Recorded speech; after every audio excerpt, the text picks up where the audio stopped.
Hey there, SMITE fans. Agro here, and welcome into another edition of SPL Waiting Room. A big show for you here today. We've reached a benchmark in the SPL season. Every team has played each other once, so we're going to sit down with some of our analysts and talk about each team and how they've looked so far. And we've got a brand new interactive quiz for you later on in the show, so make sure you're ready for that. But the most important news coming to the SPL this week is that the Renegades have made a roster move. They are benching Solo or Troll for this week, in which they have a doubleheader. So this is an important week for the Renegades, and they find themselves with Rowe, their coach, as their solo laner once again. Now, we've got a quote from Rowe. You'll be able to read this in its entirety on the SMITE Pro Twitter a little bit later on, but two things stand out to me, and I want to read them verbatim. Quote, "For this week versus Sanguine and Obey, I will be playing in the solo lane while Solo or Troll is moved to the bench temporarily. I feel it's important to emphasize that this came at the request of the players and was not my idea, though it is my choice to agree, and therefore I obviously believe it is the right move for us to make." Later on, Rowe says, quote, "The current plan is that Jacob will be given the opportunity to earn his way back onto the main roster after this week, and that this will be a full team decision. Again, Rowe had a little bit more to say. You'll be able to find this quote in its entirety on the SMITE Pro Twitter. It is also worth noting that Solar Troll posted his own statement via Twitlonger, which I am copy-pasting in the chat right now, and a quote from Rowe at the exact same time. Bringing in Finch and Mifflin to talk about this. Guys, a huge move for the Renegades in order to make this in a doubleheader week. Finch, what's your initial reaction? I'm realized, by being honest, I've thought Solar Troll has looked certainly has struggled lately. The whole team has. He's been one of those guys coming to Finch, unfortunately, your internet is betraying you a little bit. So hopefully we'll be able to get your thoughts in a little bit on that. Mifflin, let's go to you. What was your initial reaction? It seems like a puzzling decision for me for the team in general. If we see SOT make a return to the team at a later date, he's obviously going to feel maybe even just a little bit uncertain in his positioning in the team, just knowing that he could be benched at any point. Going into this week with a doubleheader on a team that's already been struggling in the first part of Phase 2 is hugely questioning to me. These guys need these wins now so they can make a real contentious standing in the league. It seems like if there is an opportunity for Solar Troll to come back at a later date, he should not have been removed from the playfield at all in this week. I think that it's a good point to bring up, because if they feel like that Solo is going to come back and be ready to go, then is this the right week to make this move in the week where you have a doubleheader? Now, reading Solar Troll's statement, he agrees that his mental was not in the right spot, that he was down on his confidence. I don't know that benching him really does that a whole lot of favors. From a former player's perspective, Mifflin, how important is it to make a change like this, even in the face of a doubleheader week, if your practice culture is not where it needs to be? Yeah, it's a hard question for sure. It depends. How bad is it, truthfully? If all four players are agreeing that they don't want to play with Solar Troll now, it means that he must be unbearable in scrims. He must be unbearable in comms. It's got to be so hard to interact with them. And if that's the case, and it really does come down to Solar Troll's confidence, as you said earlier, it's going to be just awful to work through. Solar Troll is going to have a bigger confidence shake. His position within the team is not nearly as secure. I think it's hugely questioning. I'm so absolutely concerned about it. I think that, if anything, this is only going to put a spotlight on the issues if Solar Troll is able to return to the team in the future. He's going to be constantly worried about it. I can't imagine that this is the right call, and I would be surprised if we see Solar Troll resume his position as the soul laner for Renegades. Well, that's the way that we're going to have to watch this team and see what they decide to do in future weeks. We'll see if Solar Troll is back, if Rowe is going to stay, or if they're going to make a full-scale roster change later on, as those are the options available to the Renegades. We'll be talking more about the Renegades a little bit later on in the show, and certainly in context of how they've looked throughout Phase 2 so far. But first, we've got to recap exactly what we've seen in Phase 2 so far, at least last week. As per usual, we've got Dave and Finch with the recap as written by Finch and Dave.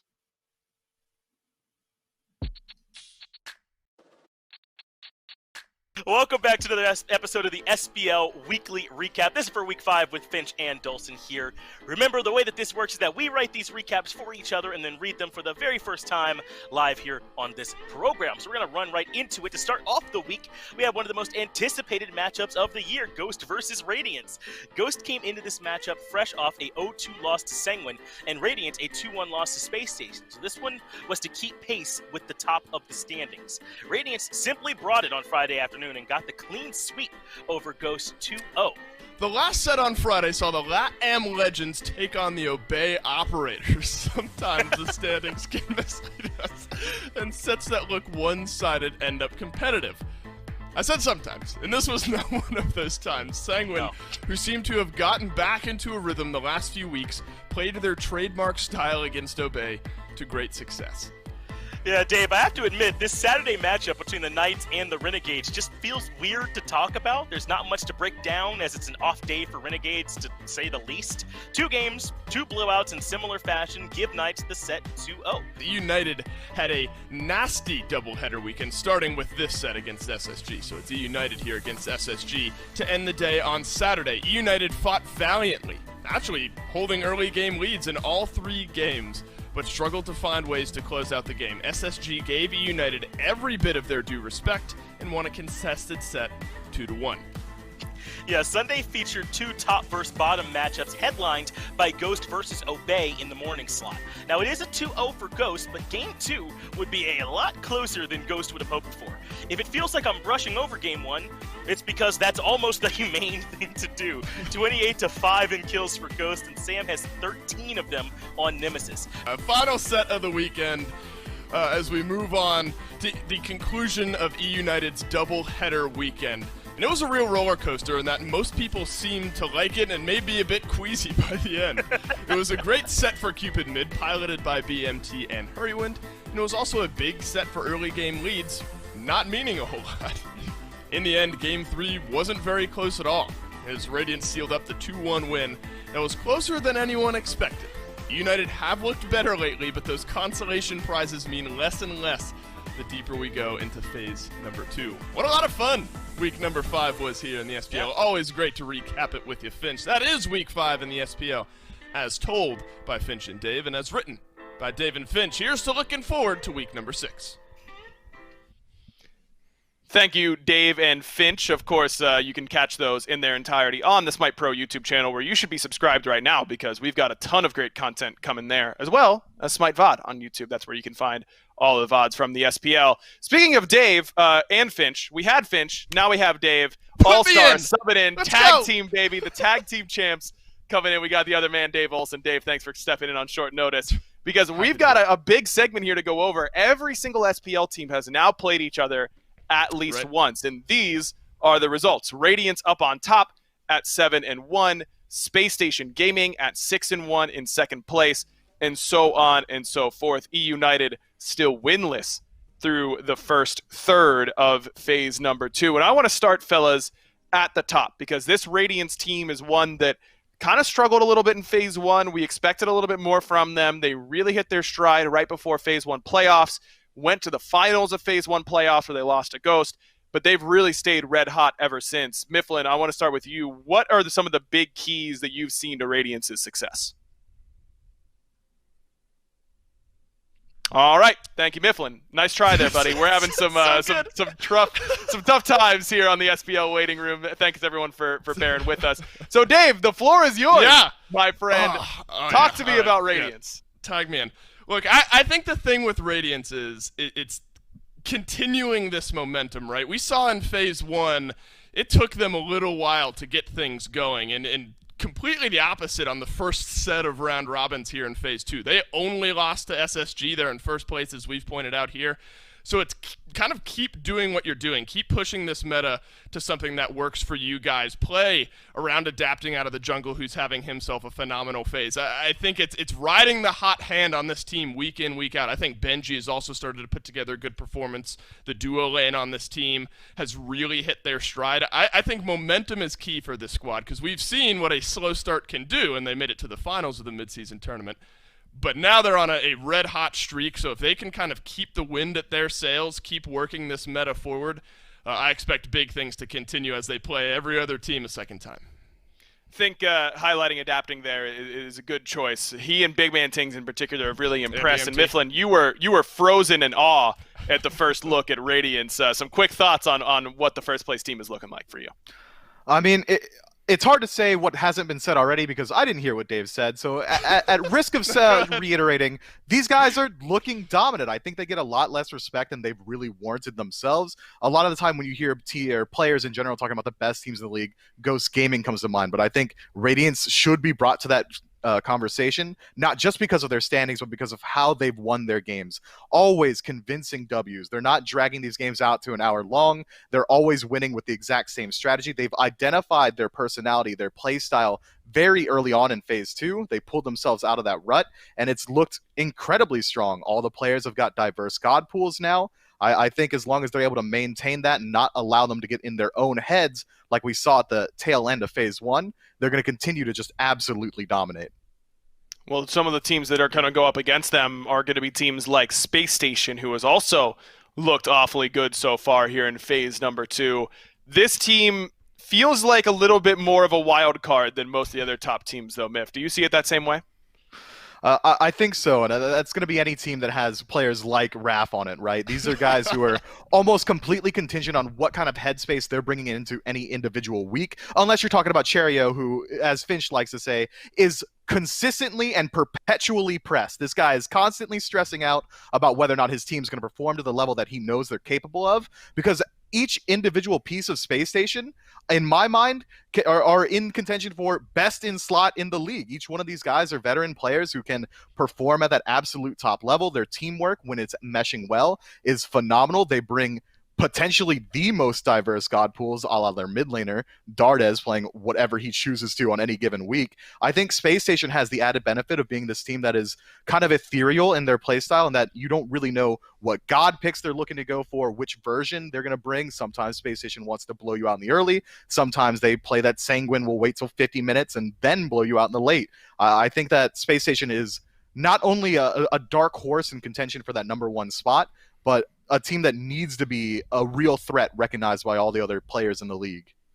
I think it's a good point that you said earlier. Ghost is often the team that gets talked about near the top end, but Radiance and Space Station certainly deserve that credit. But Dave, there's a reason that Ghost Gaming gets so much press. When they win awfully convincingly.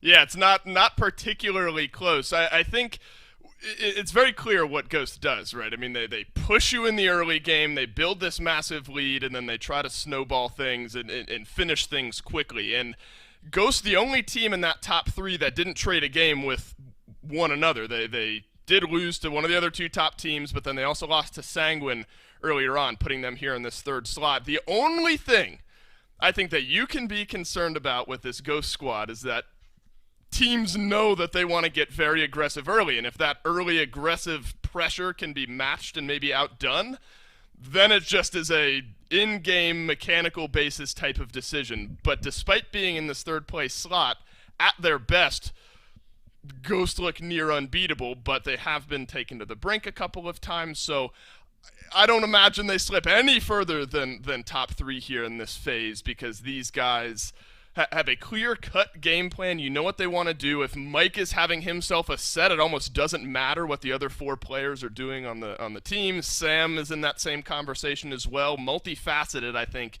in how they can build these early leads. So I love what I've seen out of Ghost. I expect that to continue here as they play every other team a second time. Yeah, it turns out having your jungle and your support, the two most competitive or most important roles in competitive, if you ask me, be really, really strong, is usually a pretty good recipe for success, and that's really been the case for Ghost so far.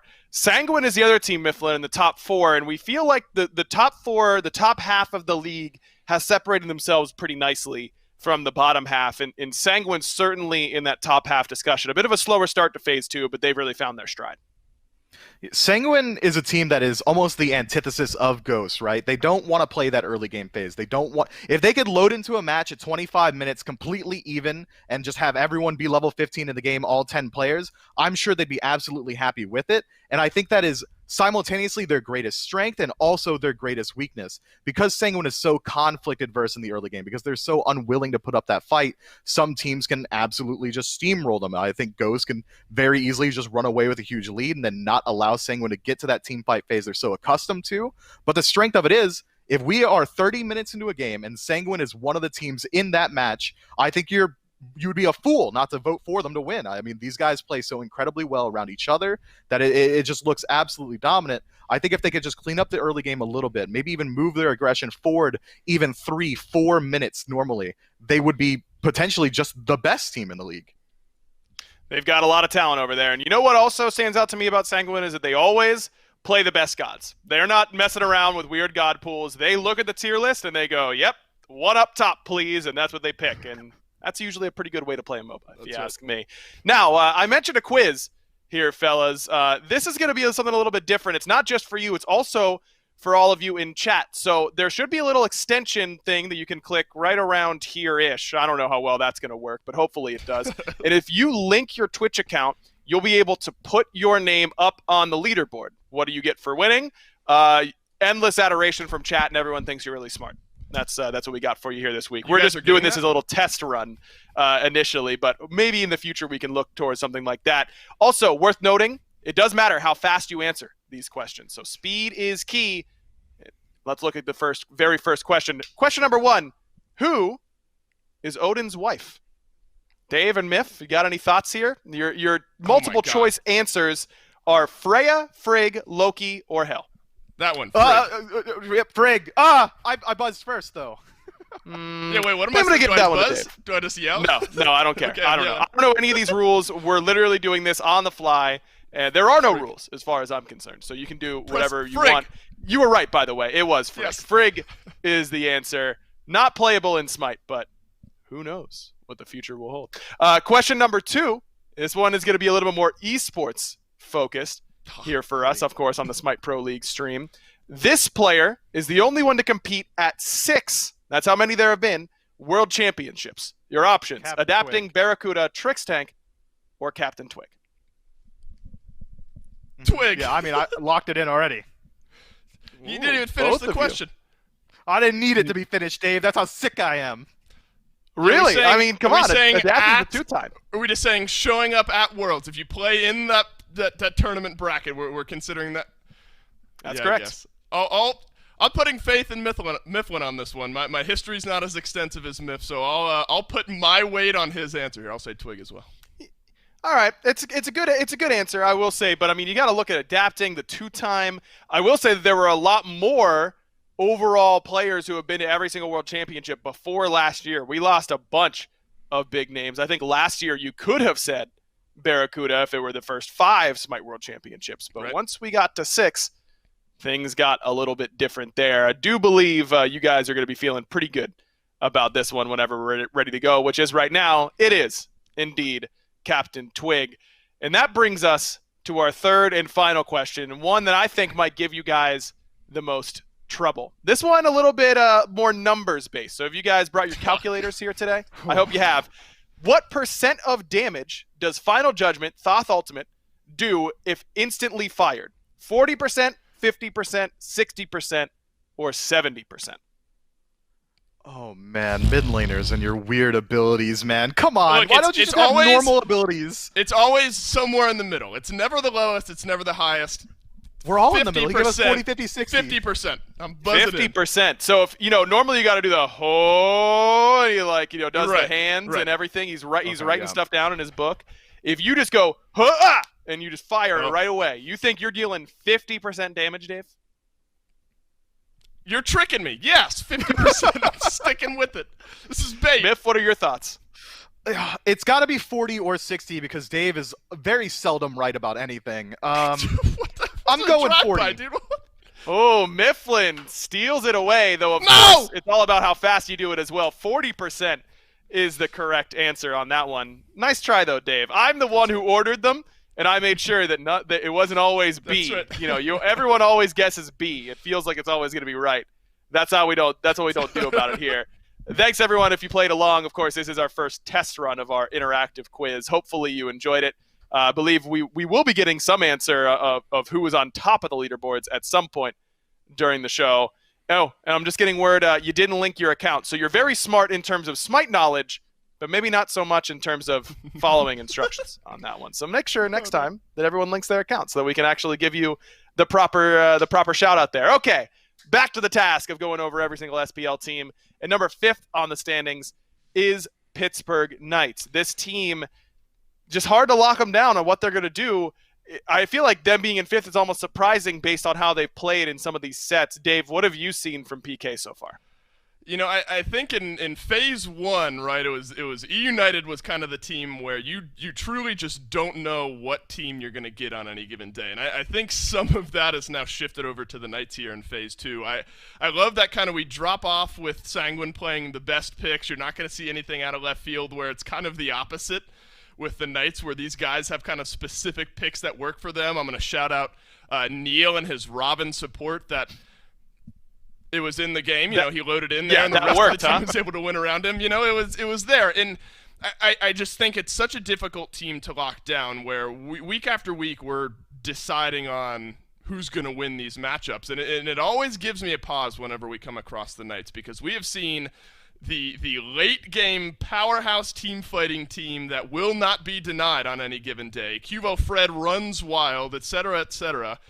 And then we've also seen kind of the slow start, not going to call it troll, but kind of interesting type meta picks that I can't quite grasp. So I think, this team starts to sharpen that edge a little bit, maybe start to contest for some of those higher spots. I think from what we've seen, right where they belong, and I think a bright future ahead as they start to sharpen up some of those edges as the phase moves on. Love me some Neil Mobb, but no more Robin support. Please. No thanks. Seriously, I don't want to see that ever again, pretty much. Next up would be the Renegades. And Mifflin, this is a team that now is facing down the barrel of a roster change. Talk to me about what you've seen from them in Phase 2 and how you think this informs their decision to bench Solar Patrol for this week. Renegades is a team that is very evocative for me. No team makes me feel emotions like Renegades does, because when they're ahead, they get really far ahead. I'm talking 5,000 gold up, 15 minutes into the game, and then it seems like every single time they hit that threshold, we're 5,000 gold up, let's stop doing everything. Let's stop it. We're going to just wait a little bit and wait for the enemy team to come to us, and that's really where they start to flounder with their leads. They start to fall behind. They're not really getting proactive anymore. It's a team that is just absolutely suffused with individual talented players that don't seem to work very well together in general. And then when Renegades falls behind, it's kind of that same issue where, all right, well, 4 people are barreling down our Phoenix. Let's not use a single active. Let's not use a single ultimate. Give up that Phoenix. We'll defend the next one. They group up on the second Phoenix. Okay, we're not defending that one either. It seems like Renegades has the capacity to win. It's just that they don't know how to execute on it, especially when you could see them getting these leads. You see them performing incredibly well. It just it very seldom pans out. Yeah, it's just been a little bit tough sledding for them. The same can be said for Obey Alliance, Dave. Only one win for Obey so far in this phase, and it was up against the winless E United. But as of late, I feel like Obey has been trending up a bit. They have, and I think I can kind of copy paste a lot of what Mifflin said about the Renegades over towards Obey. How many times this phase have we seen them jump out to a very early lead? They get a few kills on the board. I think the issue has been pushing those kills, pushing, the triple kill on the mid lane or on the hunter, whatever it is, pushing that to a wider gold lead. Time and time again, we see these early ganks, these early skirmishes work out. A lot of it brought by Sino. Ducky started to play better as well. But then putting map pressure elsewhere, building up the gold through farm, through objectives, is I think where we've seen Obey slow down a little bit. So I do think they have been trending upwards. Absolutely. I think you clean up this early game. Next step, clean up that mid game, and then hopefully by the end game you're able to grab some wins here. So they've got to win in the win column. They took Ghost to a pretty long set. I think with some time, this Obey squad will be looking better. Absolutely. Mifflin, we're running pretty close to the time limit here, so very quickly on E United, a team that has yet to find a win, but has gone to 3 games in the majority of their sets in Phase 2. I mean, I'm starting to realize that there's a lot of parity between those lower tier teams, and that, again, there are very large glaring issues you could see with E United. It seems like they haven't really nailed down their identity yet. Once they do, they can start to practice it, hone that blade, and use it in some actual matches. Until we see Guy, Jay, and Snoopy get a little bit more comfortable in that long lane, I want to reserve judgment. But I do want to harken back to Hindu making the call in that E United versus Obey set. The loser of it would be the donkey of the league. This time it's E United. Has been so far, but still waiting to see if they're able to find their first win. Maybe it'll be this week. They go up against Ghost Gaming on Saturday. Tough draw if that's the goal there. Friday's schedule today, going to be an interesting one. We get to see Rowe up against Yarkor in that short lane, which should be pretty crazy, and PK trying to punch up against SSG. Also have to take a look at our predictions for the week and see how everyone has been doing so far in that category. Finch still up on top, the only one with a B. Gormizer now getting pretty close, and Mifflin still below the community so far. You'll get there one day, buddy. Maybe it'll be this week.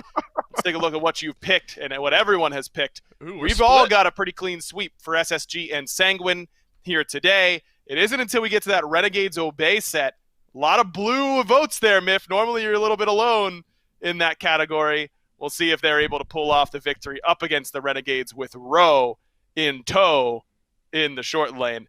Thanks, everyone, for watching the SPL Waiting Room. Appreciate you guys sticking with us through our technical difficulties. As a result, we got to make sure that we're ready for the SPL, so we're going to go to a quick wait screen. We'll be right back with the start of the Pro League in Week 6.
Good afternoon and welcome in to the SPL. Finch and Aggro here to take us into this very first match. First, we want to make sure, say apology for those issues that we're having with us earlier. Thank you for bearing with us, but we should be good to go. Fingers crossed, I suppose. Aggro, we're moving into what should hopefully be a pretty good game to start us off here, though. Space Station up against the Knights are the very first one, then Sangler versus Renegades. We're going to our first look at that roster change we talked about on the SPL waiting room. A lot of good sets coming up this week as we got the schedule here for you. But I think we should stick with this Space Station Knights one here, talk a little bit about how these two teams are doing. Space Station up near the top of those standings. The Knights down there in the middle of the pack somewhere at that 3-4 record. So this should be an important game for both teams.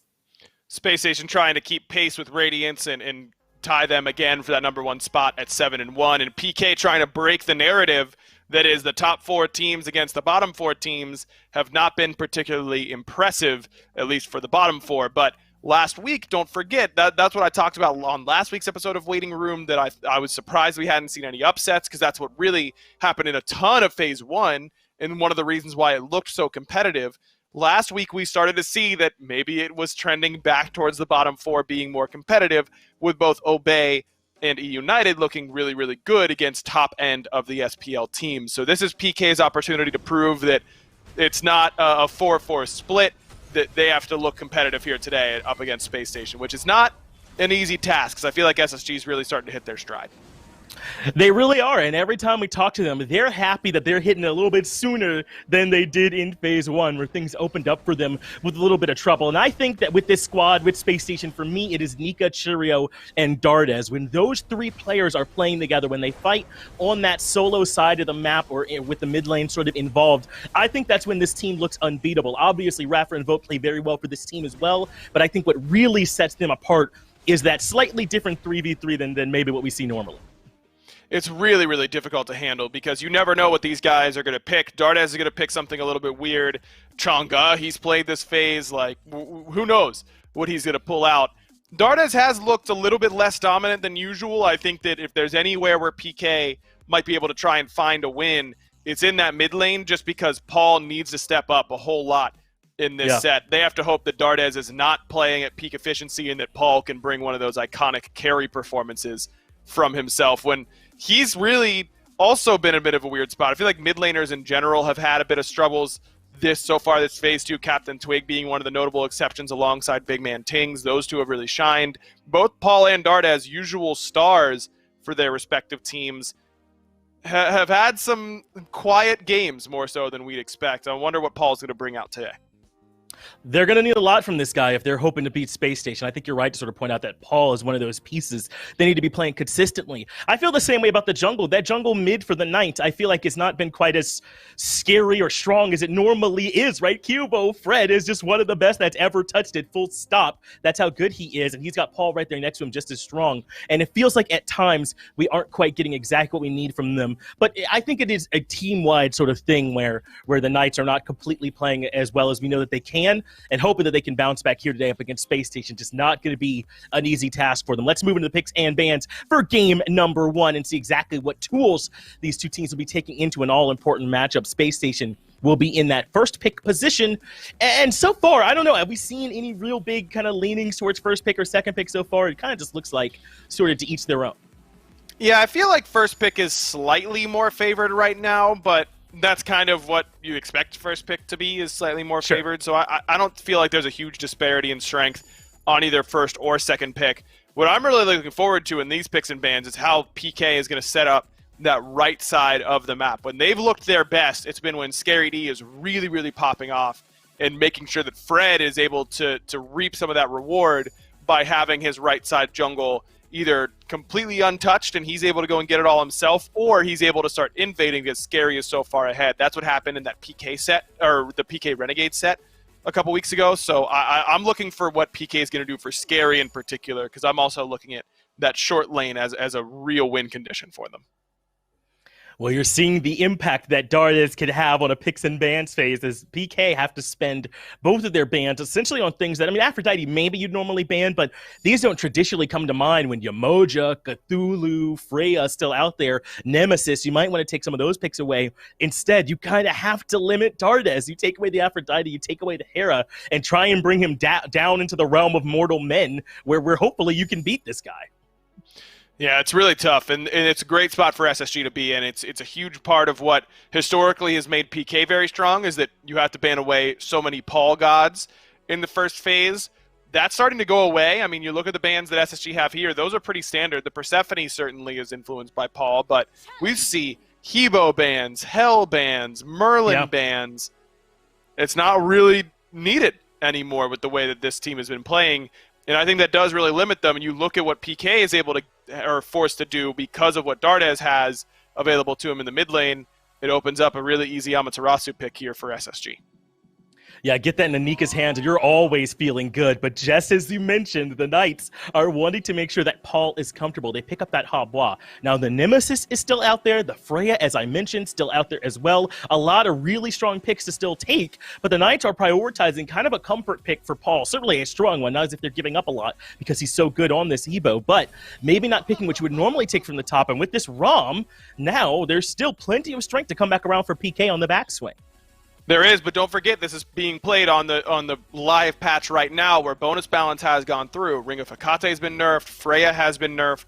I wonder if that's going to really change how highly she's valued.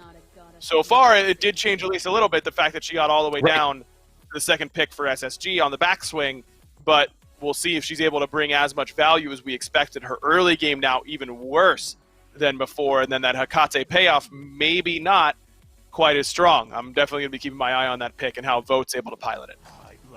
Well, we see Freya's really struggle in the early game. You're 100% right. Almost always a level or two down, because her early game, I mean, it really is abysmal, I think, at this point. It feels awful. Clearing, you can get punished before the ultimate's up as well. It can be tough to just sort of get Freya into full swing, and we'll get our chance to see if it's worth it in the end, paying with that weak early game. It's Sobek that comes in next. Now, I'm a bit surprised we have not seen this Nemesis picked or banned up until this point. I felt as if she was the most valued jungler kind of coming into this set. Is that still accurate, you think, that you would expect to be taken that early, or has she fallen off here some? I think she's still the highest value jungler right now, but with the Hebo lock-in right away by PK, it's not only there to get Paul comfortable, but it's there as insulation against that Nemesis pick. It's the most traditional counter pick for that goddess. The knock-up completely negates the shield. You get absolutely one-shot, even if you lead with your ultimate, because those protections aren't enough to save you from Hebo. And Nemesis' kill potential comes from slowing you, and Hebo's 2 makes himself and his teammates slow immune. So it's just a very, very difficult matchup for her. PK still decide to ban it, but it is enough to dissuade Cherio from picking it in the top 3. Yeah, it doesn't make the Nemesis nothing, right? She's certainly still Yeah. strong, so I get why PK are still banning it. It's just that I think that, as you said, they were trying to insulate themselves a little bit against that pick if it came through. The Kabrakan, excuse me, also banned away by the Knights, taking an eye towards some tanky presence with this Sobek already picked, and now they're going to lock in this Robin. So we're starting to get a bit of an idea, I think, of what the Knights are trying to do. This gives Cuvo a great early game pick with which to work with to sort of buy time for the ROM to get some items online, this Habwa as well. This could suddenly turn into a pretty scary game for Space Station. But then you get Cherio on the Kali, a signature pick for him, and one that he feels very, very comfortable on. The late game for SSG here is phenomenal. I wonder what they're going to take in the mid lane to try and get them some early pressure. AMC is a pick that Dardes has liked that I think could be okay here. Not great against the Raven. The Jing Wei is something that I was not expecting, but this is a throwback to what SSG, then Renegades, were playing last year at the SMITE World Championships. I would anticipate that's Jing Wei mid, Freya ADC, because the Freya needs more time in the oven to get ready to fight. You can fight a little bit earlier with that Jing Wei, and this just gives SSG a lot more rotation power to make sure that they're able to get where they need to go on the map. Dardes is able to defend any sort of invade as long as he's able to get that back off in time. SSG has a lot of strong pieces. I'm a little bit concerned, though, at how well they actually fit together and how well they're going to end up playing in the early game. I mean, I wonder if they're going to have enough AoE with this draft, right? It feels like they could be lacking in that department if PK wanted to snowball. And I wonder about the early game as well, right? I mean, this Jing Wei is not exactly a beginning of the game type pick between the Kali, the Freya. They're kind of going to want to be waiting until they get some items online, more mid-gamey with this draft. I mean, I worry if Cubo Fred's Robin might be able to take this game over a bit. Exactly. That's what you have to watch out for here is the right side of the map for PK. Scary and Fred need to get leads if they're going to win this game, because if this game goes to 28, 29 minutes and it's pretty close to even, SSG should be able to just wipe them with how much CC and damage they have. Right, they got this Ama, this Freya, all these picks that are only going to get better. The Kali, the later this game goes. SSG and PK, game number 1. Let's get it down to Myth and Dulce. Thank you very much, Finch and Aggro. It is Myth and Dolson, or Dolson and Myth, I guess is the right way of wording that. Doug working the cameras for us for SSG versus the Knights. Earlier on in this phase, when these two teams met, Myth 2-0 for Space Station Gaming. I wonder if that drives maybe some votes at home. Make sure to vote in chat. See how you think this one is going to go. And I want to pick up right where the desk left off. You look at the SSG draft between a Kali, a Jing Wei, Sobek even, Freya. Let's throw Amaterasu in the mix as well. The later this game goes, SSG is going to be feeling comfortable. They are, but how well they're going to be able to transition themselves there. I mean, Soul Lane Nika should be absolutely fine in that Amaterasu matchup. If he's left alone on an island, he shouldn't really have to worry too much about what Scary D's bringing. But Cherio, Dardes, Raffer, and Vote are all gods that are going to scale well into mid-game and even better into the late game, but they don't have very many tools to get them there. Usually, when you put this many hyper carries on one team, looking at Kali, looking at Freya, you want to match it up with some high-pressure duo lane, maybe a support Guardian, then get a little bit more aggressive, or get some clear, an ADC that has fight potential. Right now, it's looking pretty tough. Well, what do we think of this Kali? I mean, I think when the Golden Blade changes first came about, we assumed, somewhat correctly, that these heavy auto attack focused junglers, the Kalis, the Bakasuras, the Arachnes, would be some of the most important out of the jungle, and we haven't quite seen that as much. But it has that kind of solo carry potential to it, I suppose. Do you like Cherio reaching for the Kali here in this one? I think Kali can work, and I think you're right to bring up Golden Blade. That's very likely what we're going to see get picked up first by this Kali. As far as I'm concerned, Golden Blade is just a means to an end. It's that item that says, well, my fight potential is going to take a hit, my damage output's going to be a little bit lower, but my ability to clear camps, farm up the map, is going to be astronomically larger than just about any other junglers, just because you don't really need to use those cooldowns nearly as often. You could just walk through, auto-attack the big minion 4 or 5 times, and kill the smalls just by the AoE. I think if the strategy for SSG is to play incredibly passive in the early game and continue to farm, that's the absolute best item that Cherio can look for. Well, the votes are in. Chat says 73% SSG, 27% over to the Knights. I think, Myth, if we kind of zoom out and just look at these two teams, 73 to 27 probably does a pretty accurate job of describing sort of my mind when looking at this matchup, where, you know, the Knights have that potential, closing in on maybe a third of my confidence. And I think it could end up being a pretty close set here, depending on the Knights squad that we get. Man, you've got a lot more confidence in the Knights than I do. If I was looking at SSG versus PK, yeah, if I'm looking at them just up against each other, no drafts involved, just on the day, I'm going like 90-10 favored Space Station. Damn. Just because we've seen so much potential from this squad, Dave. These guys look so incredibly strong with their diverse gods. They've got Dardes and Vote, who on any team in my mind would just be able to do it on their own. These guys should be the absolute favorites in this matchup. That's true. I guess that's fair. I mean, they are far and away the favorites, but maybe we're splitting hairs discussing about these specific percentage points. Hugo Fred makes his way over to the solo lane for the first time this game. Vote taken low, blue buff invade being looked at. Nika will drop that one down, but Hugo Fred wailing away. Nika has to dash himself out of that one. Knights still maybe with the potential to turn around. Scary D is going to dash back in, and Cheerio and Nika both forced off the map. The Amaterasu, a little extra healing, will be able to stay in farm. What a smart decision from Scary there. Well timed on the transformation. It's not easy to just make sure that you're able to get into that rage form exactly when you need it. Immediately decides, okay, I can rotate into the enemy jungle, take the back camps. Cuvo, go ahead, go into my lane, take this farm, because I'm going to get the more dangerous farm on the enemy side of the map. That's well executed aggression from PK. Even if the blue buff invade doesn't really pan out their way, they still force out the enemy jungler, force them to return to base, steal away some camps, and split their farm effectively. PK are executing very well around the soul lane. It's got to feel good for the Knights, and with no kills on the board, they already pulled themselves 500 gold ahead. So very small, at least numbers-wise, but SSG won't feel too worried about that given the composition they've built here. We haven't really talked much around this mid lane matchup. Paul, I think, on the Hebo. But it seems, I feel like it might be difficult to kind of fully set up a kill here on this Jingwei with how defensive she can be. And the main CC setup from Paul being that knockup, Jingwei's just going to fly away from it. I mean, that's Jingwei's MO in any singular lane that you put her in. She's not looking to 1v1 you. She's not looking to set up aggression. She's there to collect her minion wave, go back to base, spend the gold, come back, and rinse and repeat. I think that's what the matchup's going to look like. If PK want to find any sort of aggression onto Dardes, it's going to be almost exclusively off of pure damage. If Paul looks for that knockup, it's essentially handing Dardes an escape. It's going to be just gank potential. If Cuvo can rotate in and find a route, Paul goes into the crushing wave. That might just be enough. Short of that, as far as 1v1s go, I don't expect any kills. A little skirmish here by the purple buffs. That man is going to take some good damage. That looks like it was dropped over by Raffer, so maybe a small advantage there built. The Knights return over to this blue buff side, but they're going to get this one cleanly handed over to Neil on this Kuzenbo. Haven't seen much Kuzenbo here as of late. Paul taken low by Cheerio. Raffer rotating through as well. Maybe looking for a pluck back onto Cuvo Fred, who will be able to walk himself out of this one alive. I think maybe good to kind of leverage that conversation over to this Kuzenbo. You know, a lot of pressure from what we used to see kind of in that invade meta, but haven't seen him as much here as of late, Mifflin. I'll pause just to see what Cheerio's up to. It looks like this one might slow itself down. So what do you think of Neil over on the Kuzenbo? Yeah, Neil on this Kumba, it's a very peel-centric god. It's going to help out a lot with this Hebo.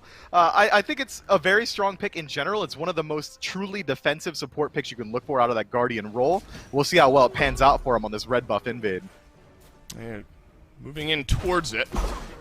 That's the epic uppercut. That one's going to connect. Down goes Cheerio. He'll leap away from this red buff. Neil, or Paul rather, off to the side. Some damage plugged through from Dardes.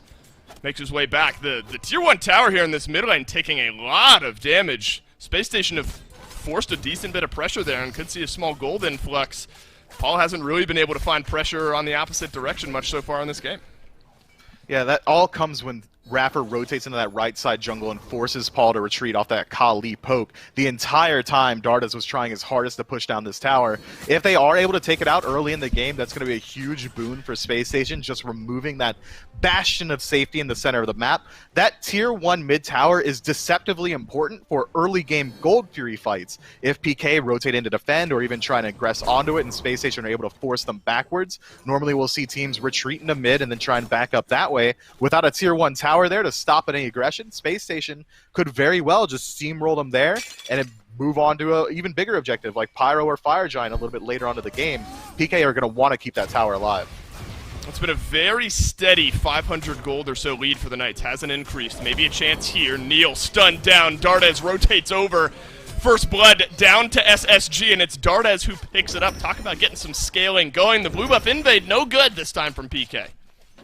Man, that's not the start you want to see if you're a PK fan, especially seeing First Blood going over towards Space Station, the team that is really only looking to succeed in that mid to late game, 7 minutes in. So far, it's been largely controlled, the pace that is, by PK. Even despite getting First Blood, PK's got a slight gold lead themselves. The junglers, in particular, have been a real XP deficit has been starting to establish. PK, Cubo, Fred has been about a half level to a level up the majority of the game. Cherio being able to find that assist there should be able to bring him back to a state of equity pretty quickly. I got to imagine that's tough, though, especially for Cubo. I mean, you look at this Robin, and you want to punish this early, and that's what I think the Des did a good job of talking about. And Cherio, I think, on the other side, the SSG communication, maybe even across the board, is just sort of stay safe and we'll just outscale them. I wonder if that's extra pressure on Cubo to A1 force ganks, or maybe B, what we've seen on the other side, stay a little bit safer. Have to return to that as Vote and Zap are dueling here. Cherio makes his way over to the long lane, up down onto Zapman. Beads used, but you can't beads out damage, and Cherio pick up SSG's second kill. Look, so when the matchup Rom versus Freya happens, normally we see a huge lead for Rom, but it seems like SSG want to get a little bit more aggressive in the jungle. Cherio blinking in. That's right, maybe thinking about, or was rather thinking about going back in onto Cuvo. Wouldn't springboard itself into much there. So now Rom a little bit behind this Freya. Vote picking himself up an assist. Space Station Gaming pull a small gold lead now into their advantage. This late game scaling composition is off to exactly the start that they would hope for here. So the Knights, you know, we're only 9 minutes in here, Mifflin, but you wonder now if maybe there's a little extra pressure to start to try to pull back some of this lead here in the early game. It's going to be largely important. I mean, take a peek at the build we're seeing coming out from this Freya. Instead of going that standard Ring of Akate into the Shoes of the Magi and the Typhon's Fang or something along those lines, we're seeing Hastened Ring coming out first. Normally, when we see Rom up against Freya, it's almost a guaranteed Freya's going to fall behind 3 levels, and you still don't care because Freya's going to get the late game anyway and be just the absolute monster on the map. But right now, Vote's established a 1.5 level lead, is going a much more aggressive build. He essentially had Zapman sold out there. He got the TKO. Cherio was able to rotate it and turn it into an actual KO. This long lane is going to need some sort of stimulus package from PK. Zapman needs some help over there. Yeah, Kivo spent almost all of his time here looking for these blue buff invades and had worked out early in the game. And the most recent one turns around. Neil on the Kumba ends up falling down there. So Paul on the mid lane, I think, as well as the Hebo. I mean, you start to look at some of the Knights late game scaling. Hebo absolutely has that potential to find the big volley of abilities, one-shot some of the backlane here that SSG have. Rod of Tahuti, first item overall as well. So maybe Paul out of this mid lane, another spring point for some early game damage, setting up some kills for his squad. And they've got a draft to work around Paul incredibly well. PK have this incredibly tanky frontline dive composition inside of Kakulin and Robin. The backline peel is absolutely there. Neil Maj is going to put you to sleep if you even decide to look at Paul, allowing him to set up his damage in return. I think PK have a draft that can work, but they need to really make use of this Robin in the early game. So far, Cubo's been having an incredibly quiet game, really only putting his pressure on that solo side of the map. It's worked out in his favor. They've almost already taken out that tier 1 tower, but a tier 1 tower on the solo side is not really any value this early on, as opposed to that mid tower that's nearly dead for PK. Well, Neil shows some safety on the Kumba. We'll put a couple to sleep and then blink himself out of the engagement. I wondered if we'd start to see some pressure over here on the left side of the map. Nika is going to rotate over from solo. That's the ultimate that will connect onto the Amaterasu just for a little extra peel. Rafford now blinks back through, looking for the pluck onto Zapman, won't have it. Mid lane tier 1 tower finally goes down. Cherio has to escape here, but Cubo Fred wants to blink back in. Overhead kick gets him out. Cherio has the ultimate, popped it this time. Silence down onto Cubo, dazzling offensive. Grabs the kill. There's a kill in the backline as well as Vote has picked up one. Scary D, full-on chase now, looking for Cherio with no ultimate, but nice the blink breaks his ankles, gets right out of that one. A double tremble as Scary D gets the kill onto Raffer now, but Dardes is on the chase and Vote is as well. Neil, the only one living, 4-kill swing for SSG. No one respects Raffer more than I do, Dave. I want to emphasize that before I make this point. There is not a shot in the universe that was an intentional pluck on the Zapman. He was looking for Scary D, and he just accidentally hit his way into a much better play, resulting in a double into a Gold Fury. Cherio holding onto his ultimate, perfectly playing off the sound cue from Robin's ultimate as well. SSG are looking in top form right now. They take out the tier 1 mid tower, they pick up the Gold Fury. Pyromancer's next on the menu. Boat's off to an insane start. 3,000 gold this early on in favor of SSG with this late game centric composition. It's looking good for the boys in blue.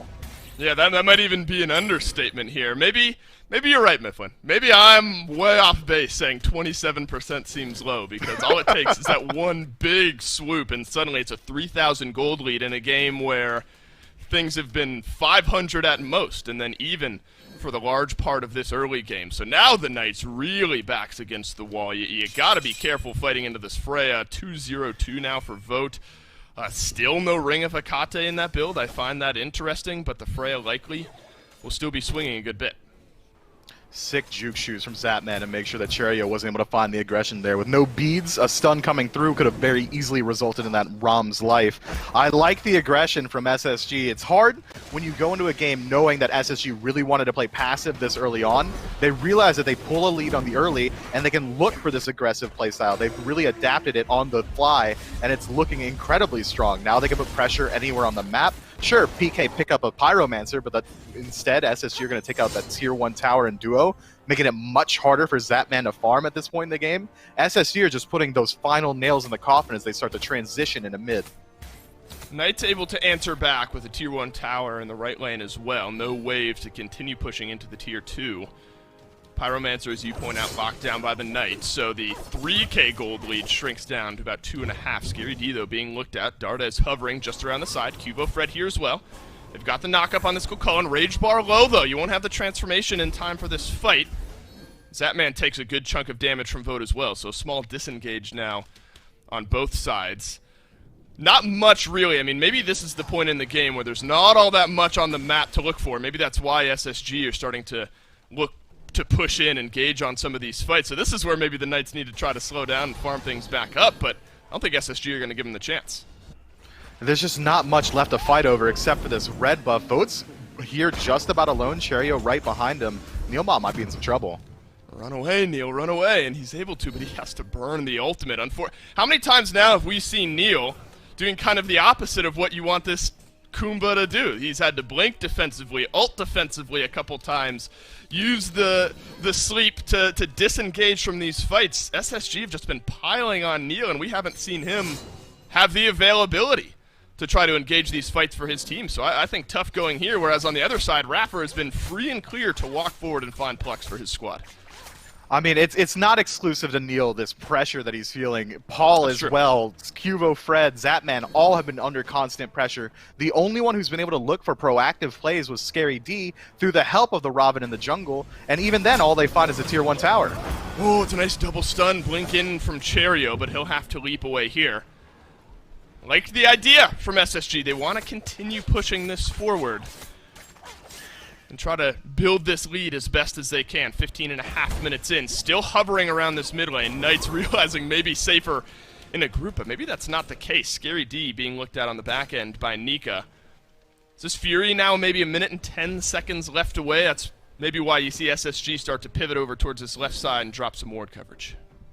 With the composition from SSG and Vote being level 16 on Freya already, going the more aggressive build, if SSG finds 1, maybe 2 picks in the center of the map, we could be looking at an incredibly early Fire Giant. Gold Fury might just fall by the wayside if SSG is able to turn one of these ganks into a kill. That blink in from Cherio, taking away Paul's beads, means that Paul has a huge target on his back now. If he falls in the next 10, 20 seconds, that Gold Fury is going to go down for free, or even potentially the Fire Giant. PK really do need to do exactly as you said, slow it down, use this time where no objectives are really available to farm up safely, and try and close a little bit of this XP gap. Looks like Vote, maybe. I mean, we could get juked again. Could be the Ring of Hecate for the 3rd ring in the build. It was Demonic Grip, 2nd ring there overall. So you gotta love what you've seen out of Vote here up to this point. Both of the hunters that you want scaling into the late game top of those net worth charts, whereas the ROM and the Hebo on the other side, 1,000 at least gold behind, so it's an uphill battle to be sure from the Knights. And it seems like a nerve-wracking statement where you're saying the Knights want to slow things down based on what we've talked about up to this point. Fury springs forth, though. Knights positioning themselves as if they might want to contest this one, but this would be a tricky fight. That was an early TP from Scary. It seems like the Knights thought Gold Fury was already pooled at that point. So now that they've already committed that one mobility relic to getting over towards that Gold Fury side of the map, PK really need to win out on the initial engagement. Normally you'd like to see Scary D walk over, poke out the enemy team, trade out a little bit of his health bar, back to base, TP in, and then look for that secondary engagement. Now that it's no longer available, it really comes down to this first scrimmage around the gold. The Knights know where Cheerio is. They also know where Nika is. It's the dazzling offensive used defensively, rather. Scary D will find the knockup. Neil first one down as Dardes explodes the Kumba's health bar. Small tremble from Scary D, but full-on disengage now from the Knights. Snipes down, looking for Cheerio. Zapman's got it. Knights pull back a kill now in this fight. Nika's going to dash himself forward, finds the stun, and Rapper snags the kill here. 2 for 1 so far. SSG are going to turn around and get Scary D as well. The Knights Myth one just looking a little disjointed. A kill here, a kill there. And ultimately it's 3 for 1 and an Oni Fury on the back end. Paul has to trade out all of his relics, so there's no re-engage potential into this Gold Fury. Had he maintained his blink, we might have been looking at a potential steal situation, but he loses out on beads, preemptively trying to avoid the charge prey from Iraffer. It's still not looking good from PK. Again, they have the right idea. They're moving in. They're trying to make sure that the lead doesn't get extenuated anymore by Space Station, but situations like this keep arising, and now Cuvo's likely dead. Oh, and he is, and Raffer will get the kill there. So you start to look at the kill feed now. Cuvo Fred dead for 40 seconds. I mean, this is about as open of a fire giant as you'll find for Space Station Gaming, and it is melting. Space Station Gaming get the full 5 FG 19 minutes into the game. Myth, I don't even know if turtling is going to work at this point for the Knights, rather. I mean, it's a 7-8K gold lead, Fire Giants, Oni Fire Giant buff on 5, Oni minions starting to pour in. I'm not even sure Phoenix defense is going to go in your favor. And it's not going to be an easy Phoenix defense either. With 3 tier 2s still available for SSG to just drop down and line their pockets with some additional gold, they might just look for those, back to base, and then immediately look for the Phoenix. But it seems like PK have already been spotted out on the left side of the map. 2 members hovering over there. Back. SSG might just be able to get that Phoenix for free. Cuvo is the only one back right now. Look at this. Cheerio distracting 2 members of PK. Paul did go back, and the only thing SSG lose is about half of Nika's health bar. That's about as free of a Phoenix as you can get. Maybe, you know, the Knights seem to agree here where there's not really much of a chance they defend that Phoenix. If they get swept, that could potentially be game over in about 20 minutes' time. So looking for something over on the Cheerio is maybe all they could hope for. And Cherry's doing a fantastic job just making sure Neil can't go back to base. It forces him into a bad position, and again, forces him to using that blink over the wall. Now the engagement factor from this Kumakarna is cut in half. It seems like PK on their defense won't be able to use that strategy of, okay, don't let them in, let's run at them before they are able to. Now they're really going to have to rally around the Phoenix itself, and the defense is relatively weak. Normally a mid laner would be able to keep a minion wave out pretty easily. Paul on Hebo, not so much. He has to save that third ability for actual CC on enemy gods, so he's going to have to move up pretty close to the wave to clear it out.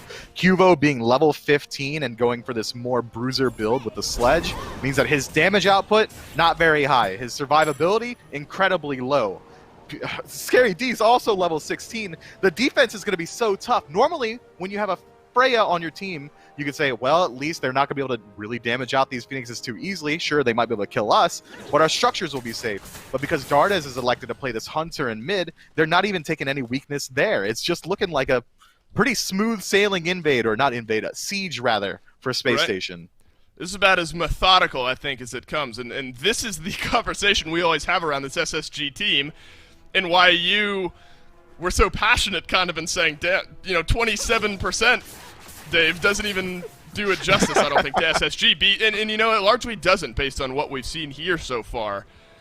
No slip-ups at all. You know, you drop a kill in a team fight here, a team fight there, it's going to happen. But SSG have not given up much. Now they're looking towards this left side Phoenix when you got Jingwei in the mid lane with a 305 KDA. It's going to go well for you. Raffer has to take to the ultimate, though. Dazzling offensive. Stuns down onto Scary D. Snipes from Zapman. No good this time, but the Sobek is out of the fight. A couple more autos will get it done onto the left side. Phoenix, and the Knights have to back off.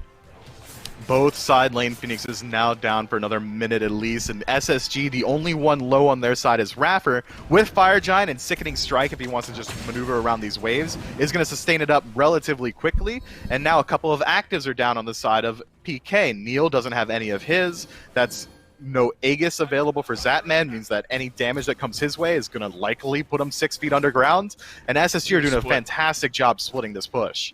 That's right, Nika is going to get Scary D off to the right. Vote! Oh my god, Zapman! Goodbye, into the ground you go. Paul left on as well. This has got to be game here. 2 members down for PK. Cherio into the ultimate. Cubo Fred pulls himself back a kill. But it's going to be a near Deicide. If they want to dive the fountain, it'll be full on. Dardes gets the double. Deicide and game 23 minutes in. Not a single second to me did it look like PK was really in control there. Maybe for the first 2 minutes when they were looking for those blue buff invades. Cubo needs to make some adjustments towards that duo side of the map. They need to make sure that Zapman isn't getting run over by a Freya in the early game. That's her weakest phase. If you allow Vote to just rotate through, pull a couple level leads, then rotate into a team fight, you're not going to win the game. Freya needs to come into every single team fight 2, 3, 4 levels down. Yeah, there was it was the 3-ring build and then a Polynomicon on Vote by the end of that game. So if you're wondering where Zapman went, you know, back to Grayscale, brought to you by everyone there on SSG. Methodical, as we've come to expect, more than 27% of the time from Spur, more than 73% of the time, rather, from SSG. Game 1, quick work for the squad. Go back to the desk to tell us how we got there. Yeah, of course, Dolson. What a dominant performance there by Space Station. And Mifflin, I think, summed it up. Never really was there a moment where it appeared to be in any doubt. This was clinical from essentially the beginning of the game until the end of the game. And that was even with the Knights being a bit aggressive with some of those buff invades, but it just never panned out aggro. And there were some things here where I felt like there were some miscalculations from the Knights as well. I mean, there was the fight where Cubo Fred went in on Cherio with the ultimate early on in the game, and so Cherio said, okay, I'll just ult. I'm not going to die here. I don't know. It just felt like Knights were forcing it to me in this game. It was not a good performance from the Pittsburgh Knights, and you really, as soon as a game happens where you have this late game composition that gets off to that type of lead, I mean, that early 4-kill advantage for SSG right around this point in the game, this game feels over really, really quickly because you're already getting outscaled, but whenever you get to the point where they're outscaling you at 11.5 minutes, what's our win condition from that point? You know, we highlighted that the right side of the map has to be the win condition for PK early on in this game, and Scary and Fred were slightly ahead early on, but nothing actually tangible. It just made it too difficult for them to stand up to the pressure from SSG in this game, and once SSG get on a roll, man, this team ends games so quickly. It just feels impossible to come back against them because their team macro play continues to impress. You know, and let me know how to queue into a game as Freya where I've never ganked at all. I would love to see that one, man. I mean, it felt like no pressure on Vote during that entire match either. In fact, Vote had the pressure over Zapman, which is way surprising to me. Rom's clear, so impressive when he has all those astral arrows, so you think at least he'd be able to hold even. Plus, we got to see a new build here from Vote as well. I think worth mentioning, we saw the Hastened Ring as first item out from him, then into the boots. The Hakate came in later, but it looks like Freya's not going away, but she might be a little bit different.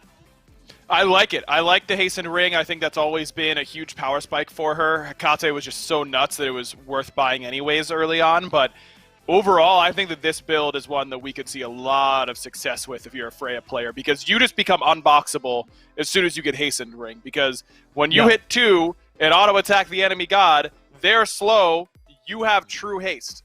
How do they ever survive? And then you pop the 1 once you've slowed them a couple times, and you're just killing them before they have to, before your pulse is up. It's really, really hard to play against. I think this could certainly be the way we see Freya built into the future. Hopefully, we'll keep our eyes on how Freya is built going forward, and perhaps we'll see a little bit more of that. Also worth noting, I felt like the front line for Space Station Gaming was very strong in this game, too. Knights struggling to chew through all of that. But we're ready pretty quickly here to start moving on to Game 2 and those picks and bans. We got them right here for you. SSG will be in the first pick spot again, it looks like. So the Knights electing, I think, to take this second selection, maybe for that final 10th pick. I mean, that Amaterasu first pick is difficult because she's a very, very hard god to set behind. It's not like it used to be way back in the day. She secures buffs better than almost every other solo laner in the entire game. She fights really well, and she makes Cherio's Kali weak fight into a stronger fight because of her aura.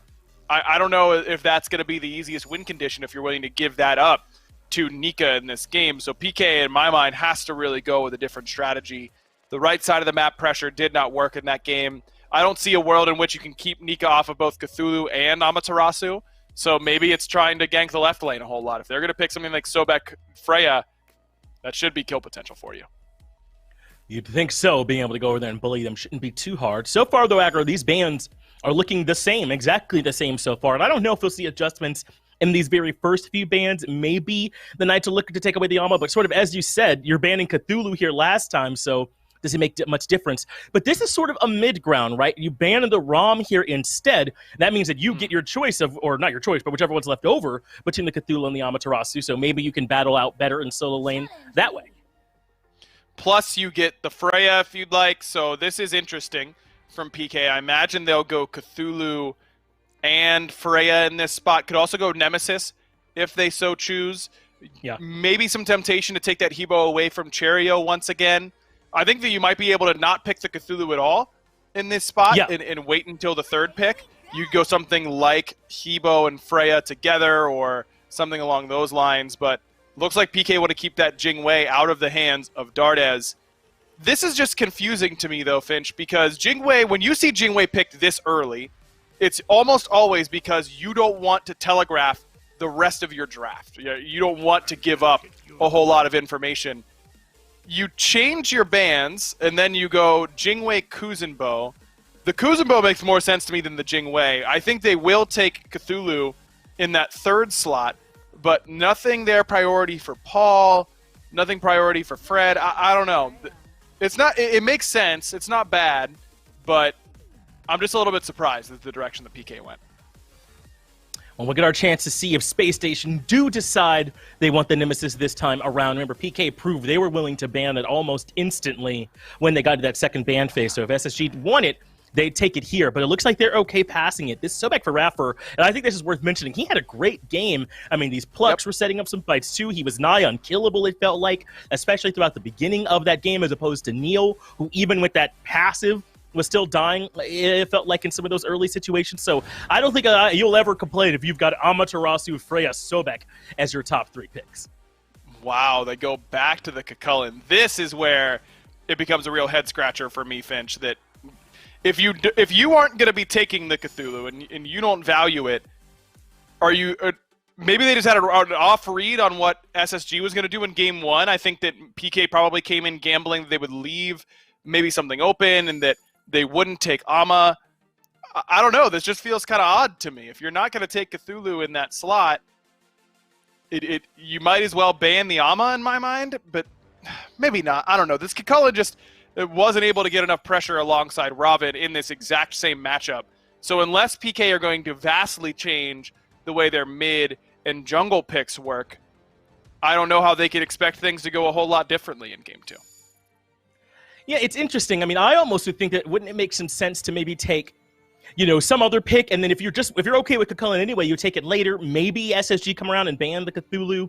Maybe not. If you pass on it this long, they might think, at this point, why bother? But still, a bit of a head scratcher, this pick fan phase so far for PK, and now the Camazotz coming out. So this is interesting. I mean, we don't see Camazotz jungle that often anymore, but with the Cucullin here, I got to think that that's where this is going, right? I mean, it can't be Camazotz solo. Right. No, it's got to be Camazotz in the jungle. And if you're going to go Camazotz, I think you can almost go at third, and then SSG's going to probably hedge that it's solo, and then you might get some more free bans out of it. But at the end of the day, the Camazotz pick against Freya is one that she can struggle with. It's a god that she can't really get away from in any way. That Bat Out of Hell can be very, very difficult for her to deal with. He builds and to heal well. PK is a little bit guaranteed CC light. They've got some CC on the first 3 picks, but it's not exactly a CC heavy composition like, say, what SSG has on the other side. But I think it's doable with what PK has. I'd imagine Hebo's just the pick here for Paul. The slow immunity against Cupid. You can one-shot the Erlong Shen. You can knock him up out of the 72 transformations. This pick makes a ton of sense to me. But it feels a lot like Game 1's composition, Finch, where this composition does not have good comeback potential at all. And when you get absolutely manhandled in 22 minutes, I'd kind of be tempted to pick some comeback potential in my draft. PK has really got to do a better job in the early game this time around.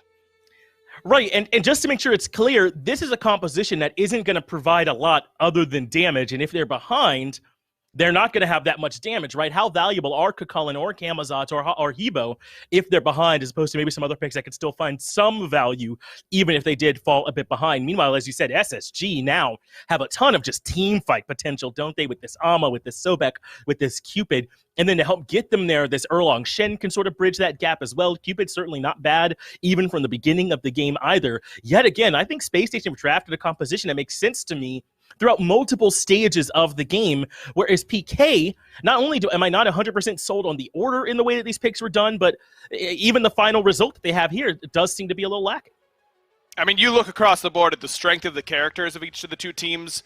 PK isn't even in the same universe as the power level of the gods that SSG has locked in.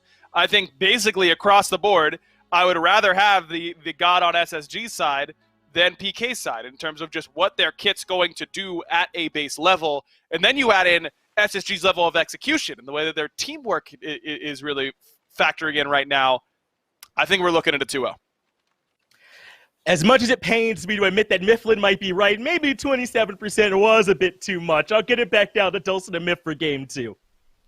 Well, Mifflin, I do want to give you the immediate response there. Are you feeling correct here? Do you think that this is higher than a 27% or lower rather than a 27% chance for the Knights looking at these two drafts? Look, Dave, I think I'm right. I always think I'm right. So I'm going to go ahead and transition this smoothly into another point. I smell fear in the air from PK. 4 out of 5 of their bans were directly targeted at Dardes exclusively. They didn't ban out meta picks. They didn't ban out just individually good god picks. One of those bans was AMC. One of those bans was Hera, Aphrodite. They're all looking at Dardes because he was able to find that huge stamp in that mid lane despite playing a low-pressure god last game. Now he's playing Cupid. Now he's playing a god that can actually bully Paul. It's so hugely concerning. And Cherio, instead of taking this late game hyper carry Kali, says, okay, you know what? Boat had such a good performance last game. I'll pick something a little bit more early game centric and dominate on it. Maybe 10% was too much in my mind. I'm going like 98-2 favored SSG. All right, well, we'll see if the Knights can put some pressure elsewhere on the map. You think back to what Cuvo Fred was looking to do early in Game 1. I mean, there were the repeated blue buff invades. They worked out early till Neil on the Kumba. He is playing Kuzenbo this time, so looking into the future there. Kuzenbo for Neil in Game 2. Hopefully won't die over by that blue buff. But I think Finch and Aggro kind of aptly pointed it out, and it's another good point to be made here. There's another Freya for Vote. You think you've got to see a little extra pressure from Cubo Fred on the left side of the map at some point in this early game. I would love to see it. And he picked a god that can match up in a vote pretty well. That Vampiric Bats is such a huge damage output, and even if Valkyrie's Discretion comes through, you can hope that the dot damage will be enough to find the kill. Zatman losing on his beads very early on in the laning phase means that Raffer can just look for another charge prey, very easily lose his life early on. And I think he does his job, and let me precursor this by saying that. I think it's what he's meant to do, but Sobek is so annoying, man, and so is Cupid. Darda finds first blood as Cuvo Fred goes down. That's just a standard old 2v2 in mid, and Cuvo apparently got caught out. I'm sure we'll be able to get a look over on that side. But that presence of this Sobek, we've seen so many of these like aggressive supports, Guardians kind of being picked up here recently. Sobek is maybe at the peak there, where one pluck burns your beads. The next one, you might as well just be dead later on. You do have to be careful, though, of the Kuzenbo on the other side finding some push pressure as well. So the Knight's able to turn around some pressure if they find, you know, maybe another push or two, though Vogt still has beads here. Cubo Fred still hovering close by. So looking, but he's standing right on a ward. So SSG will be able to back themselves off. No good this time around from Cubo. And if Cubo decides to dedicate even any more time to trying to look for that gank on duo lane, starting off by getting first blooded and then meandering around the jungle waiting for a gank opportunity, means that the entire time he's standing there, he's going to be falling behind on farm, and it creates an opportunity for Cherio. Level 3 gank from Cherio. Scary D rooted down, taken down. SSG in faster form than they did in game 1 are now out to a 2-0 lead, good for about 1,000 gold lead. Remember, it was kind of that juggle back and forth 500 gold lead for the first 10 to 12 minutes of the game in game number 1. Now SSG are really pushing it. Paul has to burn the beads and the knock up there, but Cubo Fred has to leap away. No mana, half HP. That's a speed buff over to Cherio. Bad to worse for the Knights. It's looking so bad. At least in last game, PK had that one place they were able to find some sort of dominance on the map, being the enemy blue buff. This time, Space Station has taken away the early game first blood for themselves. They've invaded your blue buff, your speed buff, your back camps. They're looking for constant pressure, stripping away actives on cooldown. I mean, Paul, level 4 on this Hebo with no beads available. Paul might as well just be minion number 6 on the wave there once Cherio decides to rotate back into the lane. This dominance from Space Station out of the jungler in particular is creating an environment that's allowing Boat to, again, free farm up on that duo side of the map. Finch said it last game, if he could just figure out one way to get a free farm lane with no ganks for a Freya, it would be phenomenal. Seems like Space Station have done a good job of creating that scenario yet again. Vogt one level ahead of Zapman. Something to keep our eyes on there. It's sort of the opposite what we expect. Call it a half level lead depending on where that minion wave is pushing. So you start to look at what went wrong for the Knights in game 1. And it was really this big snowball-y fight that kind of ran things out of control. If you're the Knights here, you're trying to take some data points away from what happened to you in game 1. Similar scaling potential for SSG in game 2.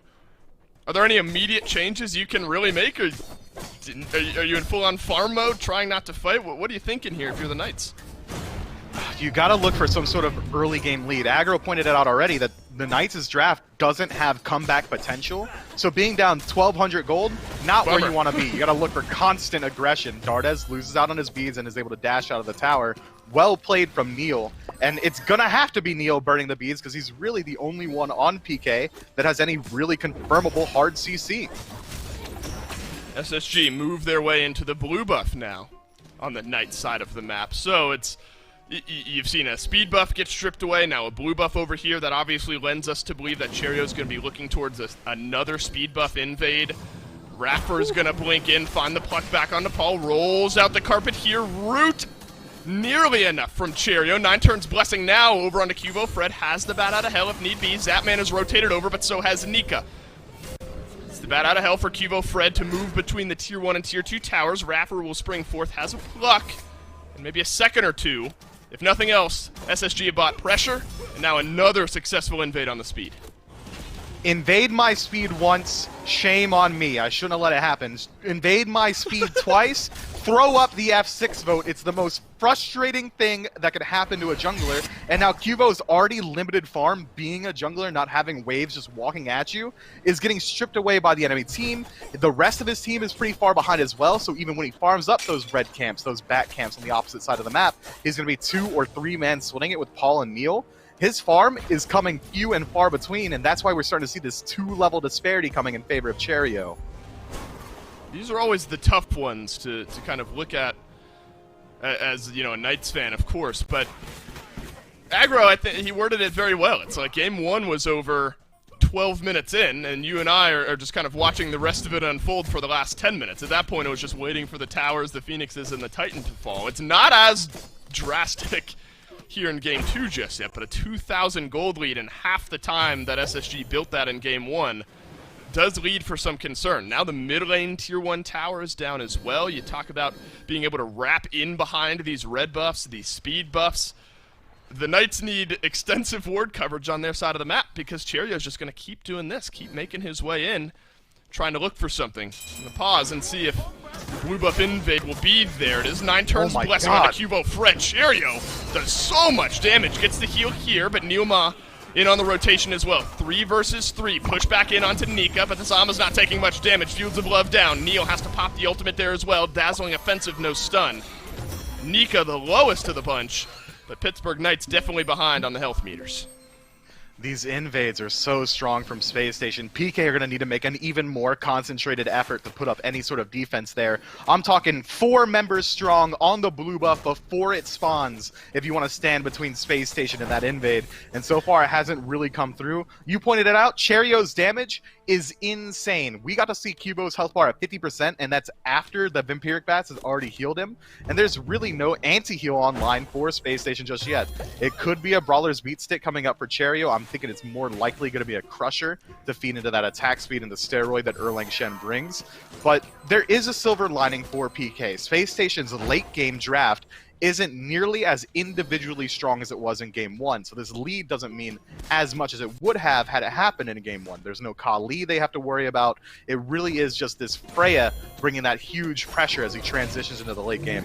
But the team fight potential of Space Station, I know I just gave it a silver lining, is much higher in Game 2. Right. Cupid's going to be able to rotate into these team fights with Fields of Love, creating no play zones. Rapper playing that Sobek is going to, again, find aggressive CC.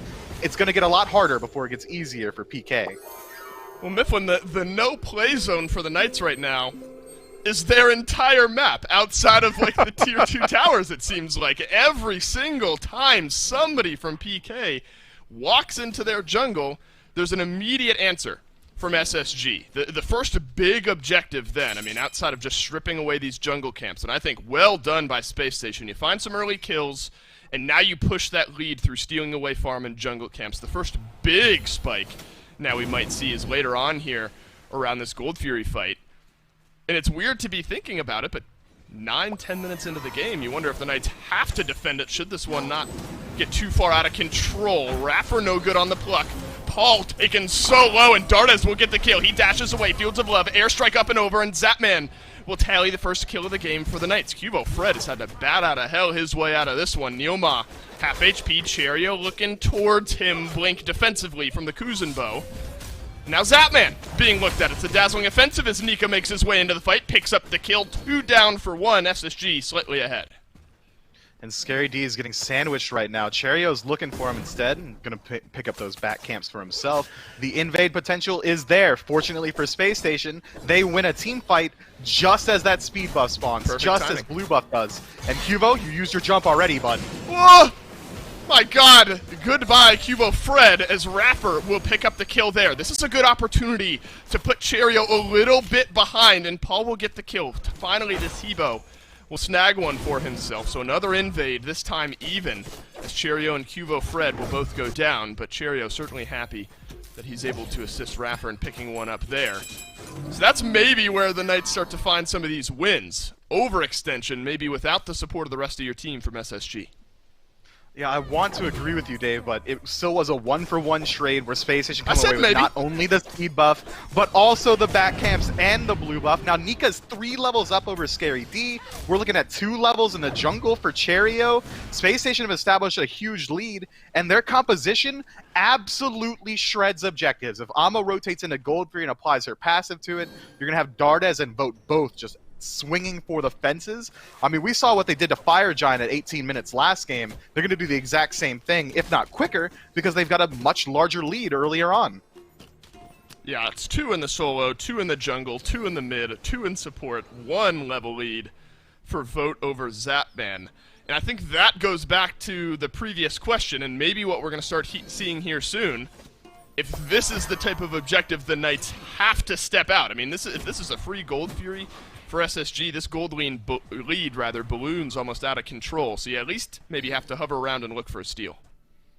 If we're operating under the assumption that the Knights have no comeback potential with their draft, and I am very in agreement with Aggro there, they have to step up to every single objective that Space Station starts. I don't care if they're 10, 12, 13,000 gold down as an entire team. If Space Station's on Fire Giant, if they're on Gold Fury, PK are going to have to put up a defense because every single fight at this point is the best fight they can hope for. Is this that might have been blue buff like number 6 that has gone down for SSG. Here's a big time collapse. Cherio taken down by Cubo Fred, and Nika will answer with just a stun over onto Scary D. Deleted now by Paul. So SSG bite off a little bit too much. Great early rotation from the Knights. Can't count them out just yet. They pull this one back, but Mifflin, yeah, they pull it back to now just a 3K gold lead at 12 minutes, right where we were in game 1. But every journey of 1,000 steps begins with just one, Dave. That's a good start for them, but SSG are no amateurs. They're going to be able to pull some pressure back on the opposite side of the map. They're going to look to fight again. Zapman has to airstrike away. This is a 3 versus 4 engagement. Scary D deep on the right side of the jungle, looking to answer back with a small invade of his own. So limiting your losses there. Good from SSG. A small spike downward, 4K XP, 2,500 gold. So Space Station's still in a very comfortable spot, but maybe that's the good microscope there. The Knights realizing maybe a telegraphed strategy from SSG. We're going to go to this blue buff on cooldown and know that Cherio and Nika are going to be there. And let's respond in kind. Vanish mid-pluck. Interesting interaction there. Neoma likely will end up falling down nonetheless. Unfortunate for the Kuzenbo as Raffer picks up his second. What disgusting overkill there. The pluck stopped Kuzenbo's dash. The banish stopped the pluck. Either way, that man wasn't allowed to move, and we're already seeing the damage output that we can see from Freya. Instead of going with that demonic grip, hasten katana build that we saw last game, instead going for the Ring of Akate, I think that the build we saw in that last match from Vote was a direct correlation to, okay, I need to get my power spikes a little bit earlier on, I need to get my pen earlier. Now knowing that he's the late game hyper carry, he could play a lot more for that late game. Big fight here. Vote knocked up. Uses the Valkyrie's discretion. Aegis from Zapman saves his life. Vote walks his way back towards Raffer, who ends up picking up the kill. It's a killing spree for Paul, but Raffer on one as well. Now, this Sobek in a bit of an awkward spot as Neil will push him back beneath the tier 2 tower. Likely another kill going over to Paul here. So now 4-1-2 on the Hebo. What looked muddled, what looked nerve-wracking at best for the Knights earlier on, maybe has a clearer image now, and it's Paul affecting all 6 of the kills. And hasn't that been the story of Paul since day one? Just an absolute menace in that mid lane. And now the sole lead for PK, about 1 level up over his lane opponent, Dardes. But even then, we're seeing that the rest of his team is still fighting at a huge deficit. One member being ahead isn't going to be enough to win you a team fight. If you have a king protection comp like PK does, they're going to try and make sure that Scary D, Neilmon, Cuvo are forming this incredibly tanky, aggressive front line so that Paul can operate in these team fights. It doesn't work if your front line is, by and large, far behind. They're not going to be able to be that tankiness that you need for Paul. So it's almost this solo agent Hebo operating in every single engagement until we see PK start to approach level 20 as an entire unit.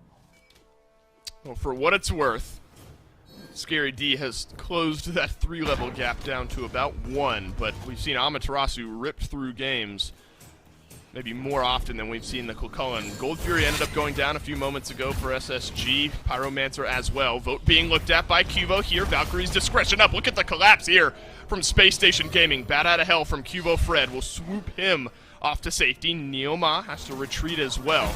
Underneath the tier 1 tower goes Zapman. Won't be looking for the dive this time, or SSG. That's a good sort of heat check, I think, for where the Knights are at. Cuvo nearly caught out. Space Station still very comfortable, despite losing a couple of fights. Not wholeheartedly, but losing a couple of kills maybe here as of late. Yeah, 4-man disengage from PK allows Space Station to continue looking for pressure. Now they're going to have to fight into that defensive positioning on this tier 2. That's good poke so far, taking about 25% of the tier 2 tower on the duo side of the map. It seems like SSG realized there's not much more we can do. There's 4 members from PK here. Let's go ahead, reset, spend up the gold that we just got, go back to farming wherever we can. Gold Fury and Pyromancer are going to be down for the next couple of minutes. There's not too much to fight over. Again, we're in the same position as we were 60 minutes in last time. PK can't even walk in their own jungle. No bat out of hell, no chance, as Dardes will strike for the 3rd time so far this game. Nika slowing Scary D down. He is trying desperately to get away. Fields of Love will try to lock him in there. Dazzling offensive, no stun. So Nika full-on chase onto Scary D. Both solo laners burn their ultimates there. That stick potential from the Amaterasu, nerve-wracking, I think, for the Knights to fight into. Frostbound Hammer, man. If there was ever a hallmark, a calling card of a confident solo laner, it's exactly that. Sure, it gives you a little bit of health, but as far as sustain goes, there's much better options. The ability to just tank up these team fights. It's only 25 power, 300 health, but it is going to be largely annoying to deal with. We saw Scary D could only just walk away while getting slammed in the back by a katana. But the water carpet from Paul, we got to see that interaction right there in the team fight. This Frostbound Hammer likely isn't going to get any value because of this Hebo pick. That's true. Another moment in the game, or another sort of facet of the game, where Paul is going to have to help out the Knights, being one of the main key members that is right up there. Important for taking down Vote maybe as well. Knock up, knock down. Zapman helps out Paul there. 5-1-2 on this Hebo. Cheerio maybe looking for a small rotation in behind Zapman, who does have the airstrike to get away. Rapper being collapsed in on as well. Scary D looking for the stun, or looking to get stunned rather, down by Dardas. Cheerio ends up finishing off the kill in the long lane. Double knock up from Scary D, who's going to retreat, transform on the back end of the fight. Rapper will burst forth. Not much damage there, but Cheerio kind of free push here in the long lane will rotate in behind. PK is not allowed to exist on the map if Paul isn't within 10 units of your allies. And now Neilma is going to get the receiving end of that. Should have been standing next to Paul, buddy, as he goes down to the grave. Oni Fury respawning in the next 2 seconds. All of SSG on that side of the map. They could easily look for the tier 2, then fall back to it, but instead it's going to be a split push.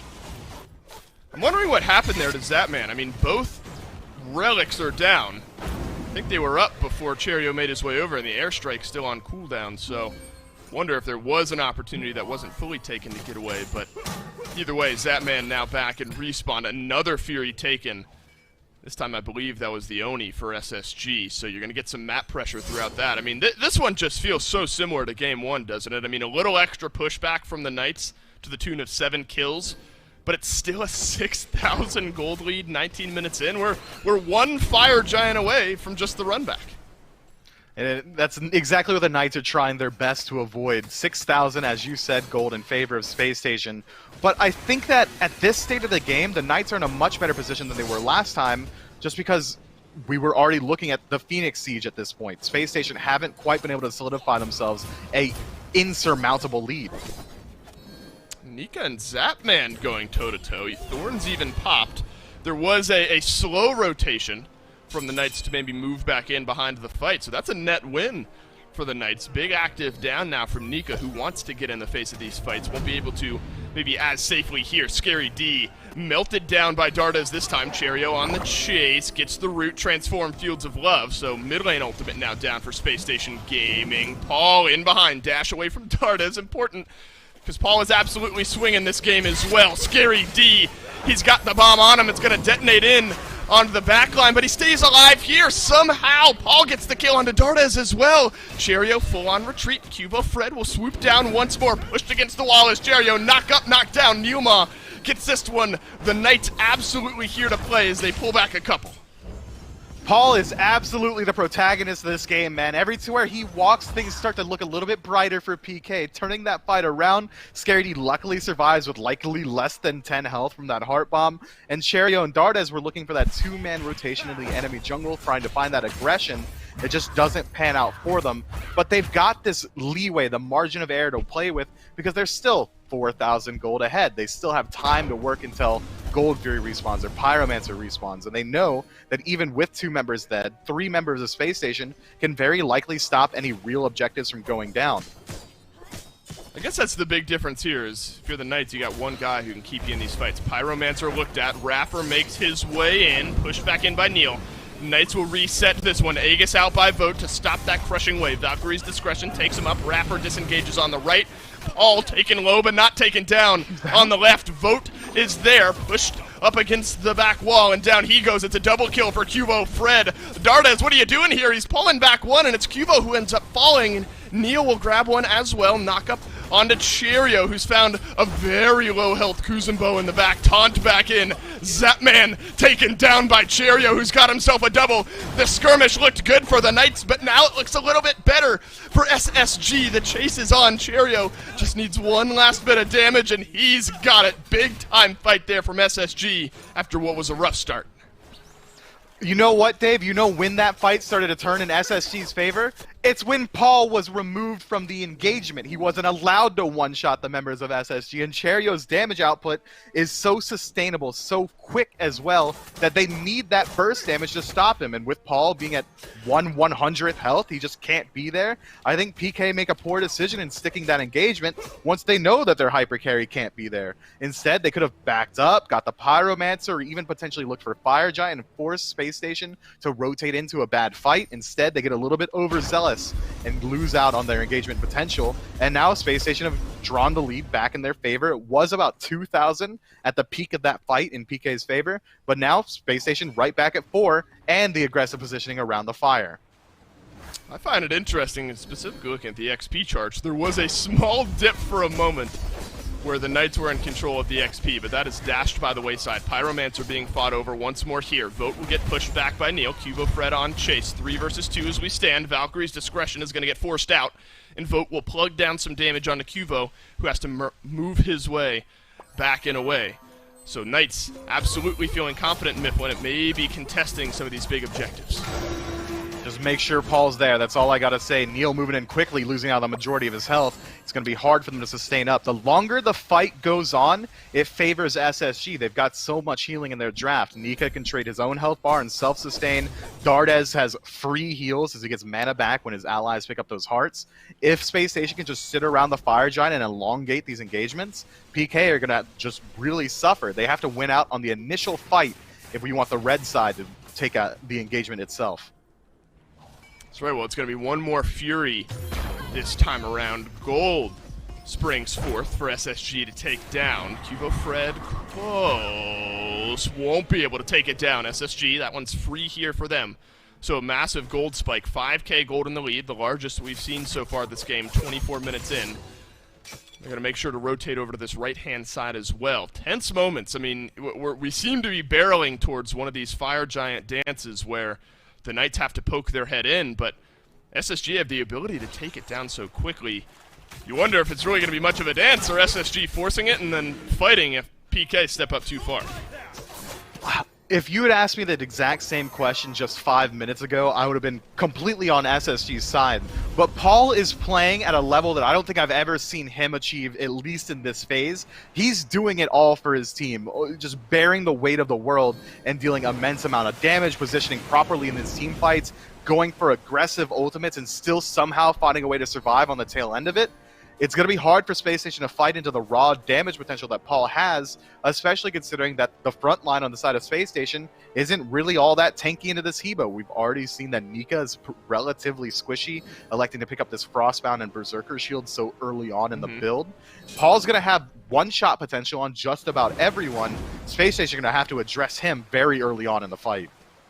Yeah, keeping Paul safe, name of the game, what we've touched on for the Knights up to this point. But then you kind of look at the engage potential. I mean, one set of beads will get you out of, pluck, but then you got a 9 turns blessing, Fields of Love, stun, dazzling offensive, banish. I mean, there is just so much to lock you down, and that's the team fight you looked at. The answer to our question is SSG are going to force the Fire Giant, and the Knights won't be in range to answer back, so not much of a dance at all. As Space Station Gaming will get the full 5-stack buff. Pluck back onto Neoma, but a knock-up from Paul will separate this engagement. Zapman has to airstrike his way out of this one. Darda's taken low. Cubo Fred, he's found the opening kill of this fight. Vote, he's about 25% HP as well. Scary D dashes his way away. It's going to be the Valkyrie's discretion, but waiting on the other end. Oh, it's a big banish here, and Cherio is there to body block, and he gets the kill onto Cubo Fred. Neoma knocked up as well. Vote stays alive. Neoma has to run away, and somehow it's only Dardas that goes down. Cherio is an absolute chainsaw. There was almost a slight mishap there when Rapper landed the pluck. Tosses him straight at the one health Freya, but the tail whip was just enough, and the abilities come back up, Radiate and Pulse, got that lifesteal on it to just make sure they're able to sustain up through that engagement. Darda's getting picked out early on means that the main source of objective damage for Space Station is going to be without Fire Giant once they work their way into these Phoenixes. But as far as Tier 2s go and the Gold Fury afterward, all favoring Space Station. It's not looking too good for PK there, just getting a little bit overzealous on that re-engage, especially considering Paul was zoned out the entire time. Right, and that's what we said, all right. if, Paul can draw enough eyes, maybe the rest of the Knights can turn around the fight. Or really the opposite. If Paul doesn't draw any eyes, then the Knights are going to have a good chance here. But there was just there's just way too much. SSG are just throwing too much at the table. The team fight there, I think, probably the best look we've gotten at it so far. 27 minutes into this game from Space Station Gaming. Paul didn't have to use his beads, but it's kind of that TKO, that buzzword we like to use, where we're just walking at him. If the rest of the Knights aren't able to respond in kind, you're not going to be able to win those fights. There was an attempted answer in diving on the backline, and they did get Dardes. But the strength of Freya shines through there as well. I mean, this is going to be so difficult for the Knights to fight back into. Maybe the sixth man in a Phoenix is going to be a difference maker, but it's going to be tough after we've seen how much damage a Space Station squad can do to these respawning objectives. And the defense potential from PK is lower this game. They really only have one source of CC inside of this Kuzumbo. Sure, push is good. You're going to be able to disrupt that backline pretty well, but you're committing your body when standing in front of 5 members of SSG, one of those 5 being Cherio, who's only got blood in his eyes, and Vote, who's a 6-item slotted Freya. Things aren't going to be easy to CC, and Paul, again, playing Hebo means that keeping minion waves out is going to be a lot harder. Hubo's not going to be able to use that Screech to keep the wave out, because his job is to play around the side of the map, wait for that blink, and try and one-shot either Dardes or Vote using that Heartseeker proc.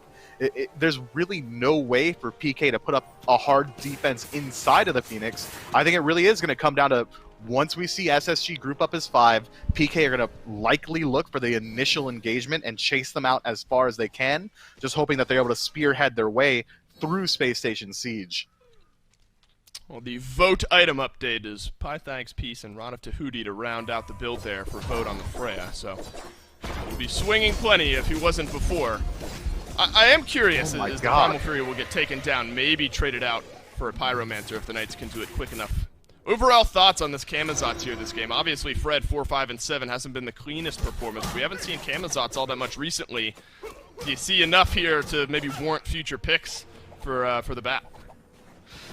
Look, the Bat is good in solo lane. He's got fantastic trade potential. The sustain is nice. Survivability is incredibly high. But I think in the current meta, we're looking at junglers that have any form of CC, or at least a little bit. That's why we see gods like Raven succeeding with the slow and the root and the ability to sustain up himself. Cherio playing Erlang Shen has a long-range pin and then a knock-up on the tail end of it and even a taunt on the ultimate. When you're playing these picks that are only damage-centric, you're going to want CC elsewhere in your draft. And PK didn't really succeed in drafting that for themselves either. So it's hard to say whether or not Cubo Fred's lack of impact on this game is solely rooted in his own performance, right, or if it's whether or not the draft was really not built around him. But just evaluating his performance right now, second lowest damage in the game, about 600, 800 more damage than the enemy support. This Camazotz isn't having a good go.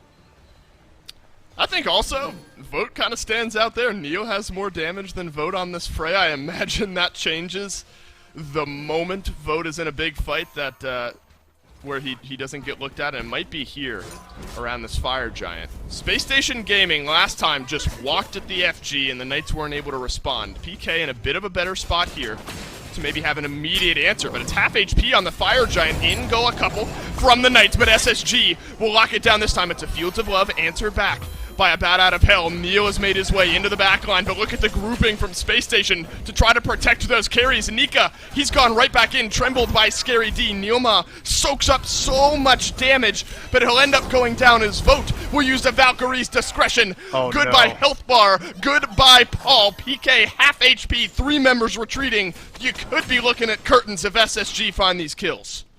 No ultimates available for Scary Cuvo or Zap, each one of them taking their own separate engagements. Zap is able to use the dash to escape out, but Nika's not willing to give up the chase. The Phoenix should fall relatively quickly, but SSG got their eyes on the slash lines a little bit more than the objectives. Ooh. Nice snipe there from Nika. Right side Phoenix goes down. It's Scary D and Cuvo Fred versus 5. Cheerio will get rid of the first threat, and Scary D will be the second. Space Station Gaming came in with a plan. They get a couple deicides and a couple of wins. SSG take the set 2-0. But PK looks so much better in Game 2. They're able to fight in, but that drafting phase, man, I mean, that P's and B's in general, just electing to I go know. for 5 target bans instead of addressing the meta and then taking none of it for yourself, it's a real head scratcher for me, and it's reflected in those fights. SSG didn't play perfectly by any stretch of the imagination. They gave away a lot of kills when they were just overextending on their own invades, but because of the relative value of their drafts, SSG just kind of went out anyway. Yeah, those are always tough, Myth. I mean, I think in back-to-back games, more so in Game 1, you're looking at ways to basically not say that this game is already over, even though it feels like it's a 99%er for SSG. Game 2 feels that way, the Knights answer back, but ultimately the outscaling, the teamfight differential, just too prominent for Space Station today, and they'll start off their second phase of round robins with a win over PK. What a way to start off this week in the SPL. Finch and Aggro will take it from here.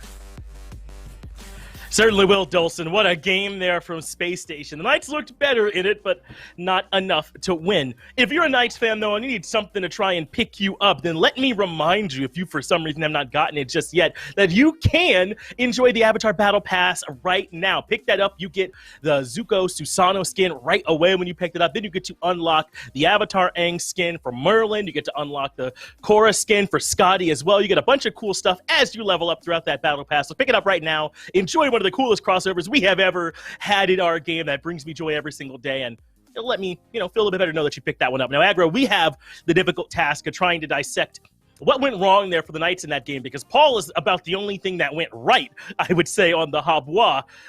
Where did this one get so off the rails for him? Early, and not just in the draft phase either, but in the draft phase, number one, and first and foremost. But after that, I mean, the execution on the map just became impossible as soon as Fred fell really, really far behind on this Camazotz. Yeah. We talk about gods that don't do a whole lot when behind.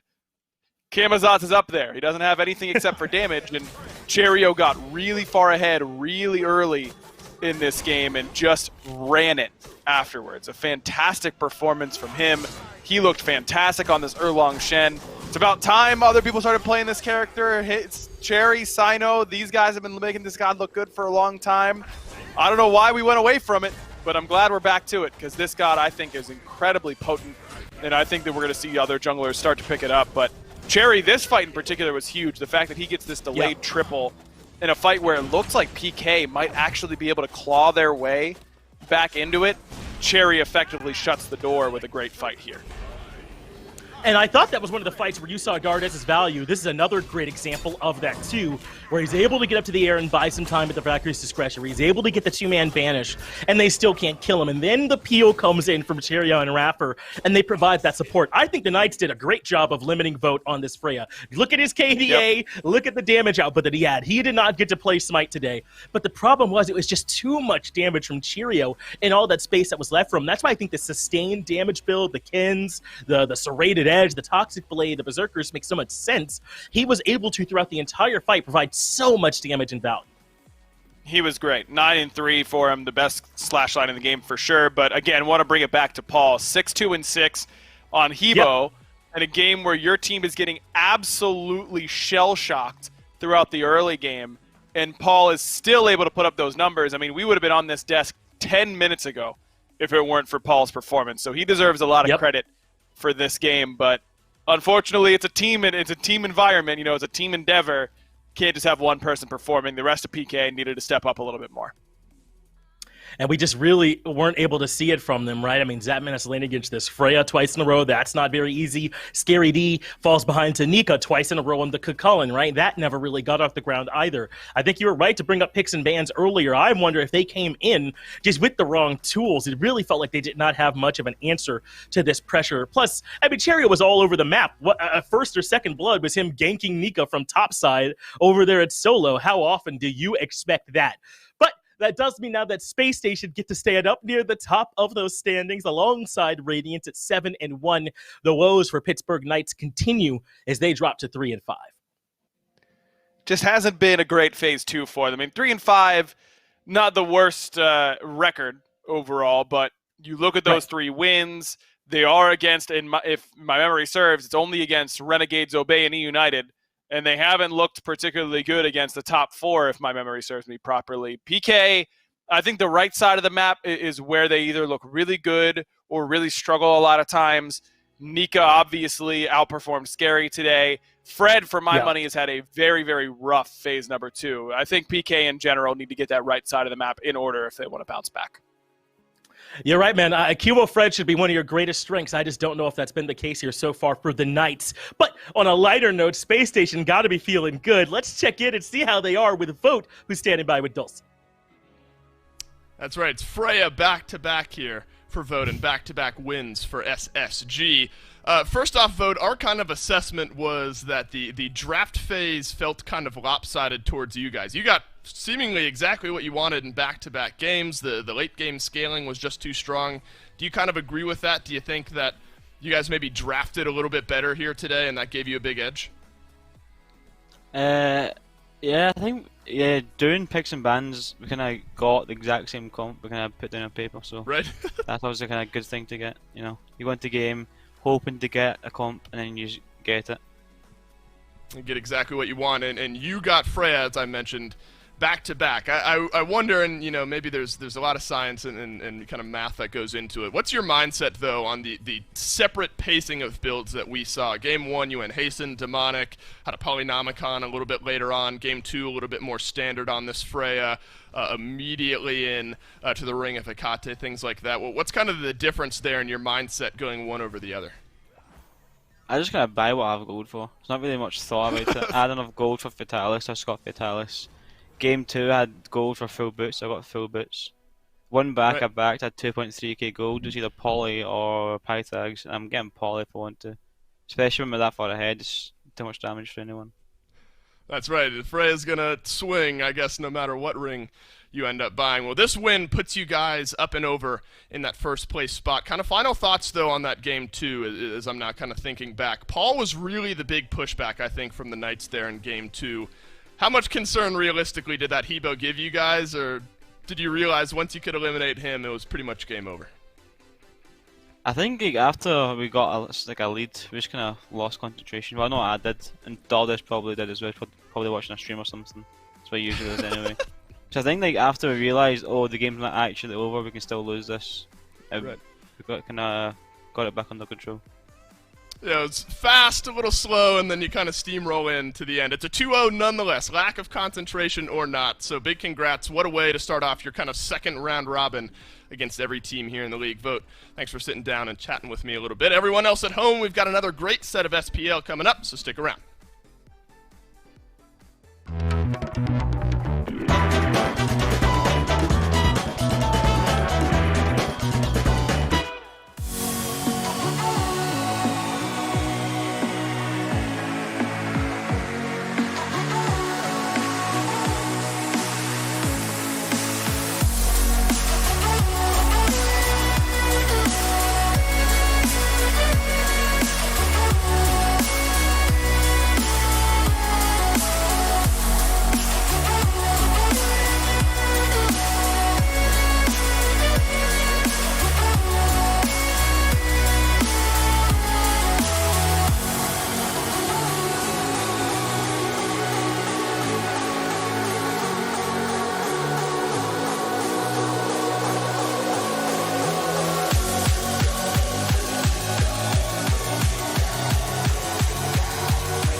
You have yet to see the meaning of cruel. Let the heavens rage!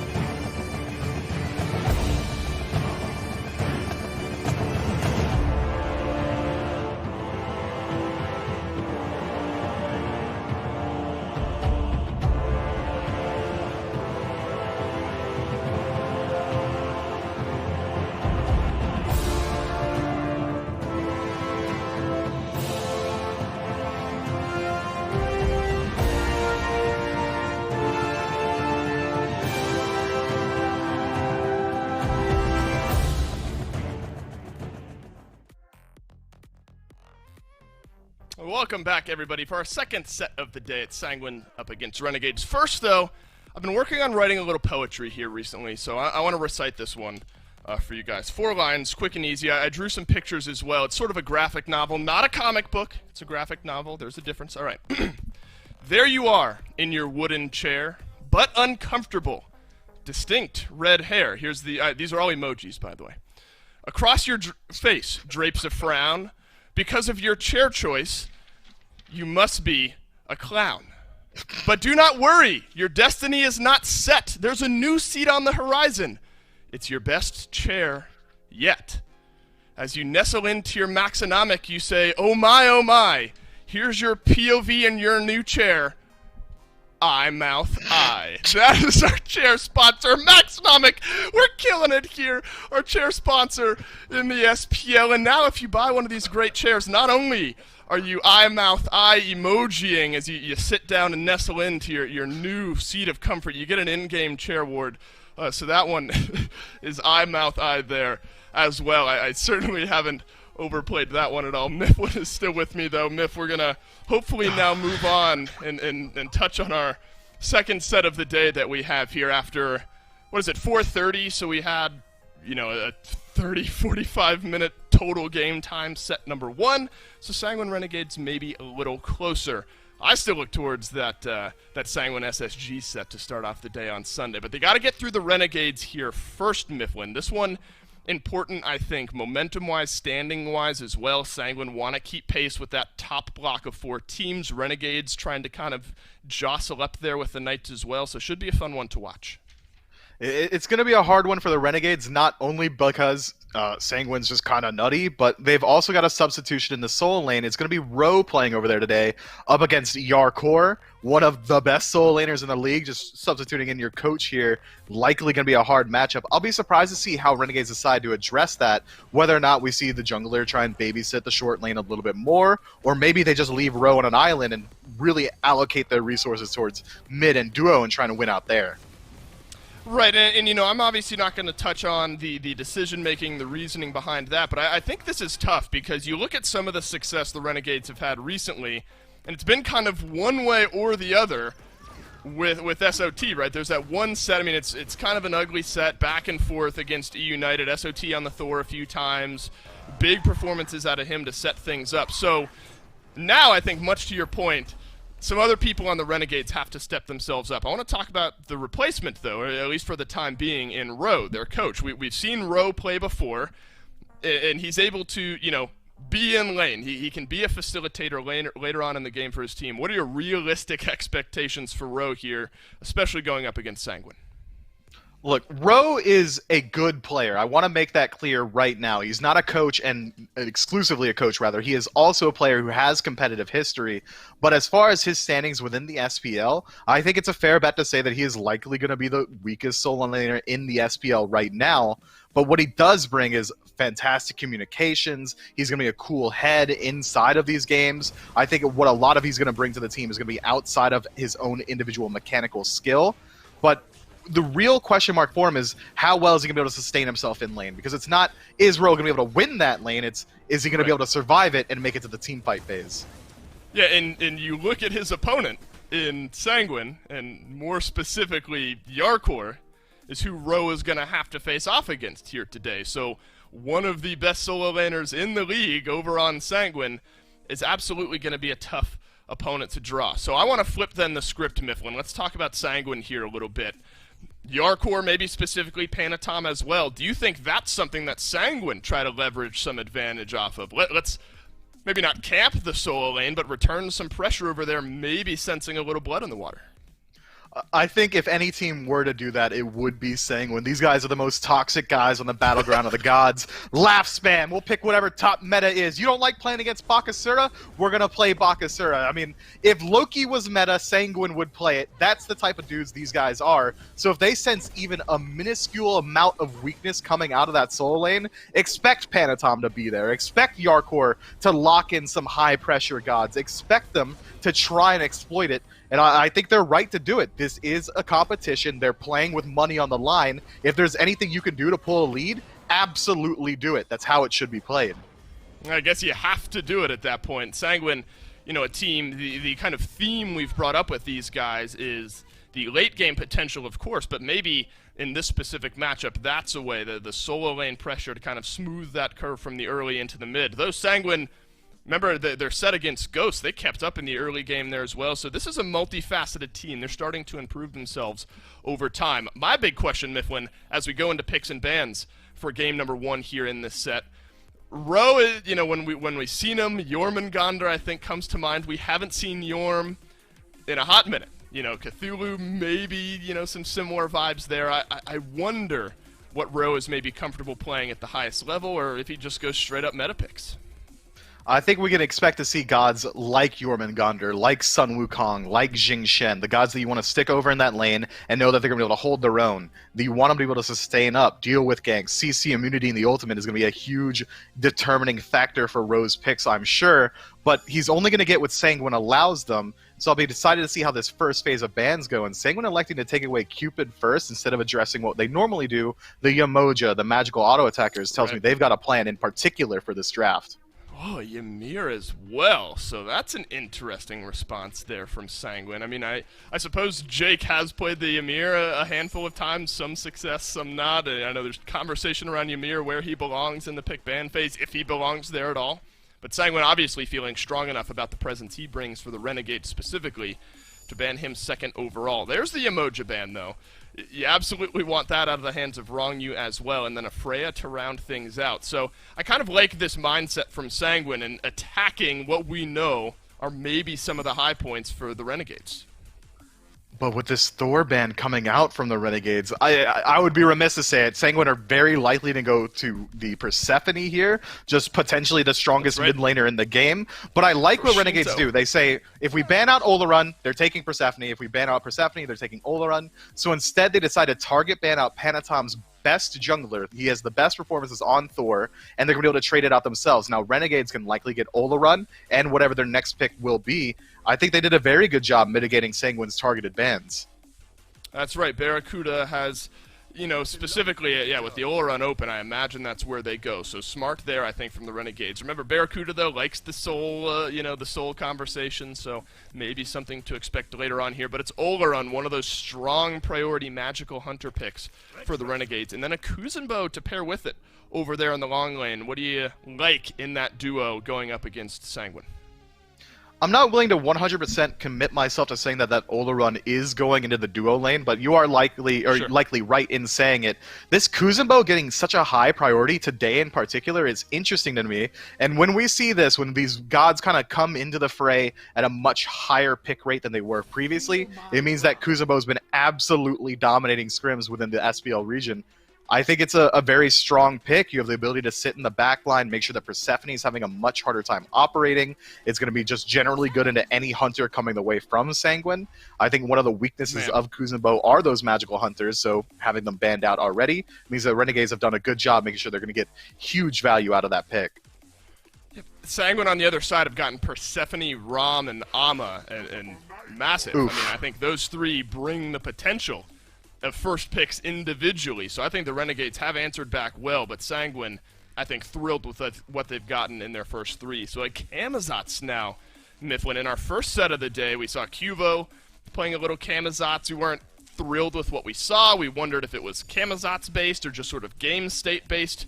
The loss more specifically could still be solo for this Camazotz, but God overall, do you think he's worthwhile in the first three picks?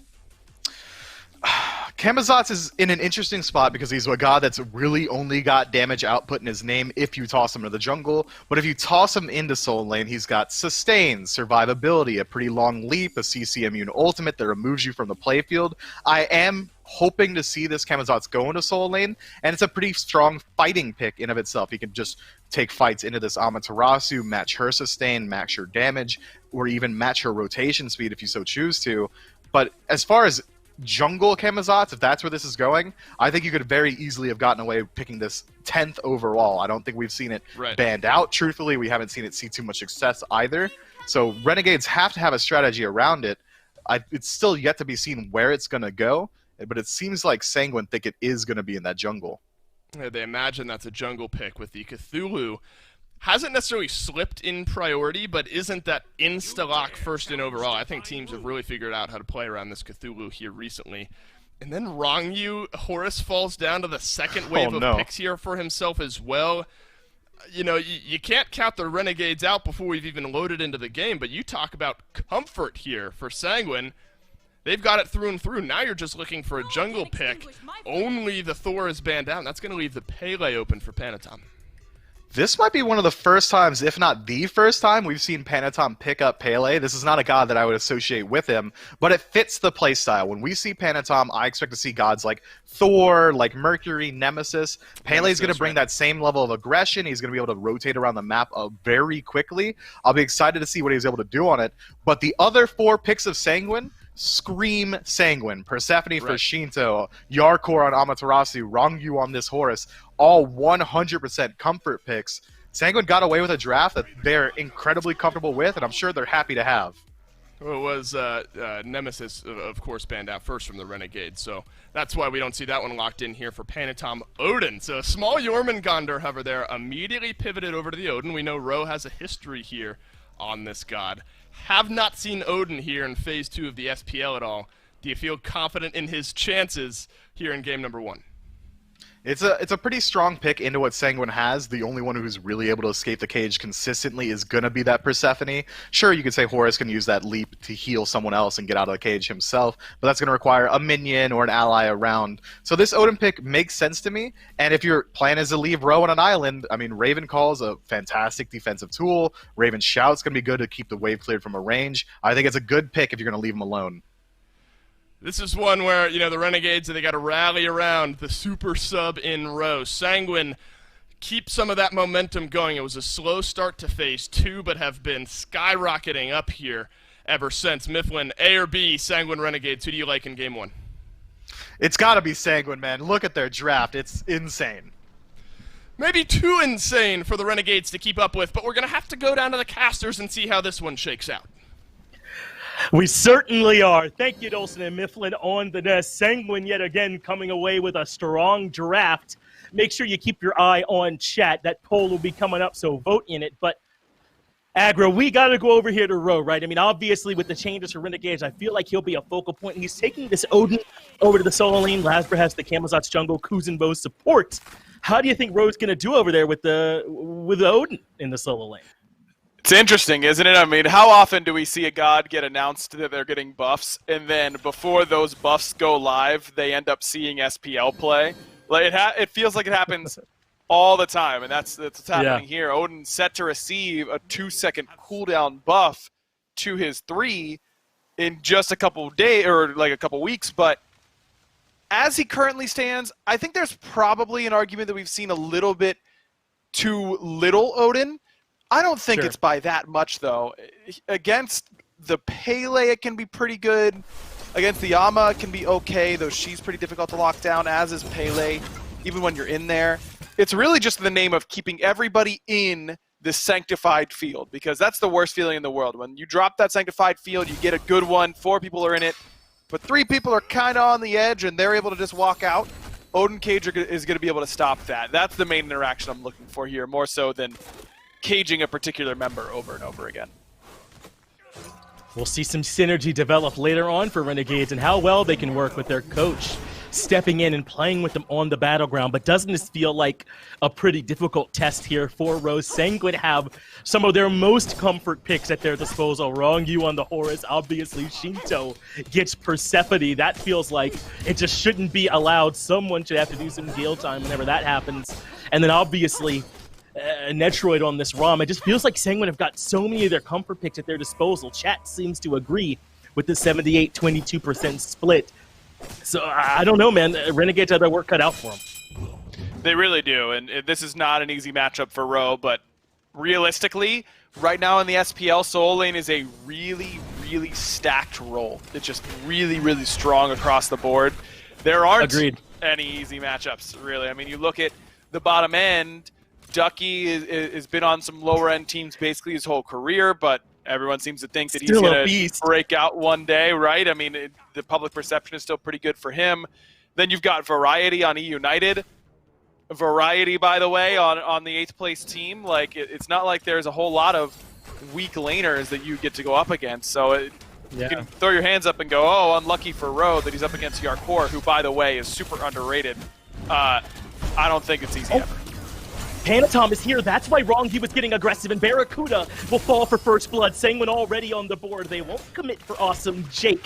But I love that synergy that you see from Sanguine. That's why Wrongview's blinking in and getting aggressive, because Panatom's coming along the top side. They know they've got that gank potential, and they're already on the board.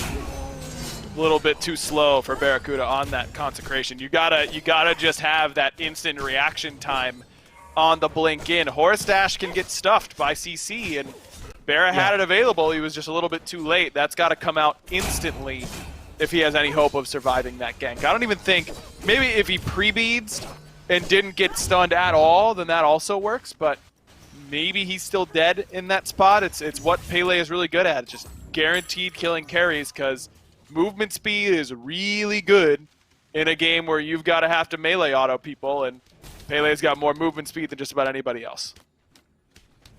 Just a strong game there from gank there from Panatom, good coordination from Wrongview, and as you said, maybe a little bit to be desired there from Barracuda's reaction, but still probably low percentage he gets out of that one, right? But this is what I think is going to be important for Sanguine going forward, right? Because I do think there's been a small bit of weakness there in terms of what can Panatom play. I feel like he hasn't always looked the best on the current meta picks, like the Nemesis he struggled, but he can look strong on things like this, Volcanic Lightning getting blocked, and that makes the team look stronger. Doesn't matter, though. They get both the kills over there in the long lane, and this is what I'm talking about. If they're going to continue to look this strong with Panatom on something like a Pele, then Sanguine get a lot scarier. That was a great play from Jake to throw his body in the way for Barracuda, and it ends up punishing him. Playing perfectly, getting punished is the name of the game there for Jake, and that is really, really difficult now, because Renegades are really going to rely on their duo lane to get them pressure in a game where you know Ro is going to have his work cut out for them. But Sanguine also know that, and they know they can really just afford to leave Yarkor on an island, and he'll be A-okay in this matchup. In fact, maybe a little bit more than okay. He's nearly soloed Ro.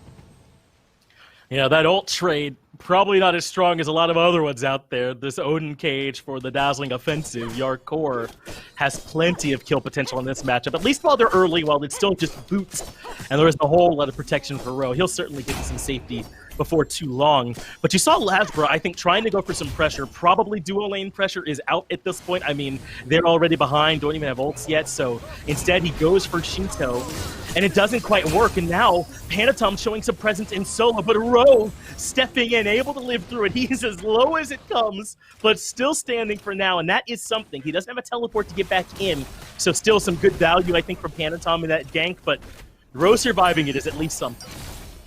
Good job by Ro to not use the bird bomb combo on the jump in, just lunged in, and then still had the Raven Shield for afterwards. And that little bit of HP from the Raven Shield is what ends up saving his life. I think Sanguine probably could have gotten that kill there. Yarkor needed to be the one to take tower aggro, though, as the one with better base stats and a little bit more instant sustain coming through from the change stance. That would have let Panatom get the dive off effectively, but a slight moment of miscommunication for Sanguine's right side of the map ends up dropping them the kill.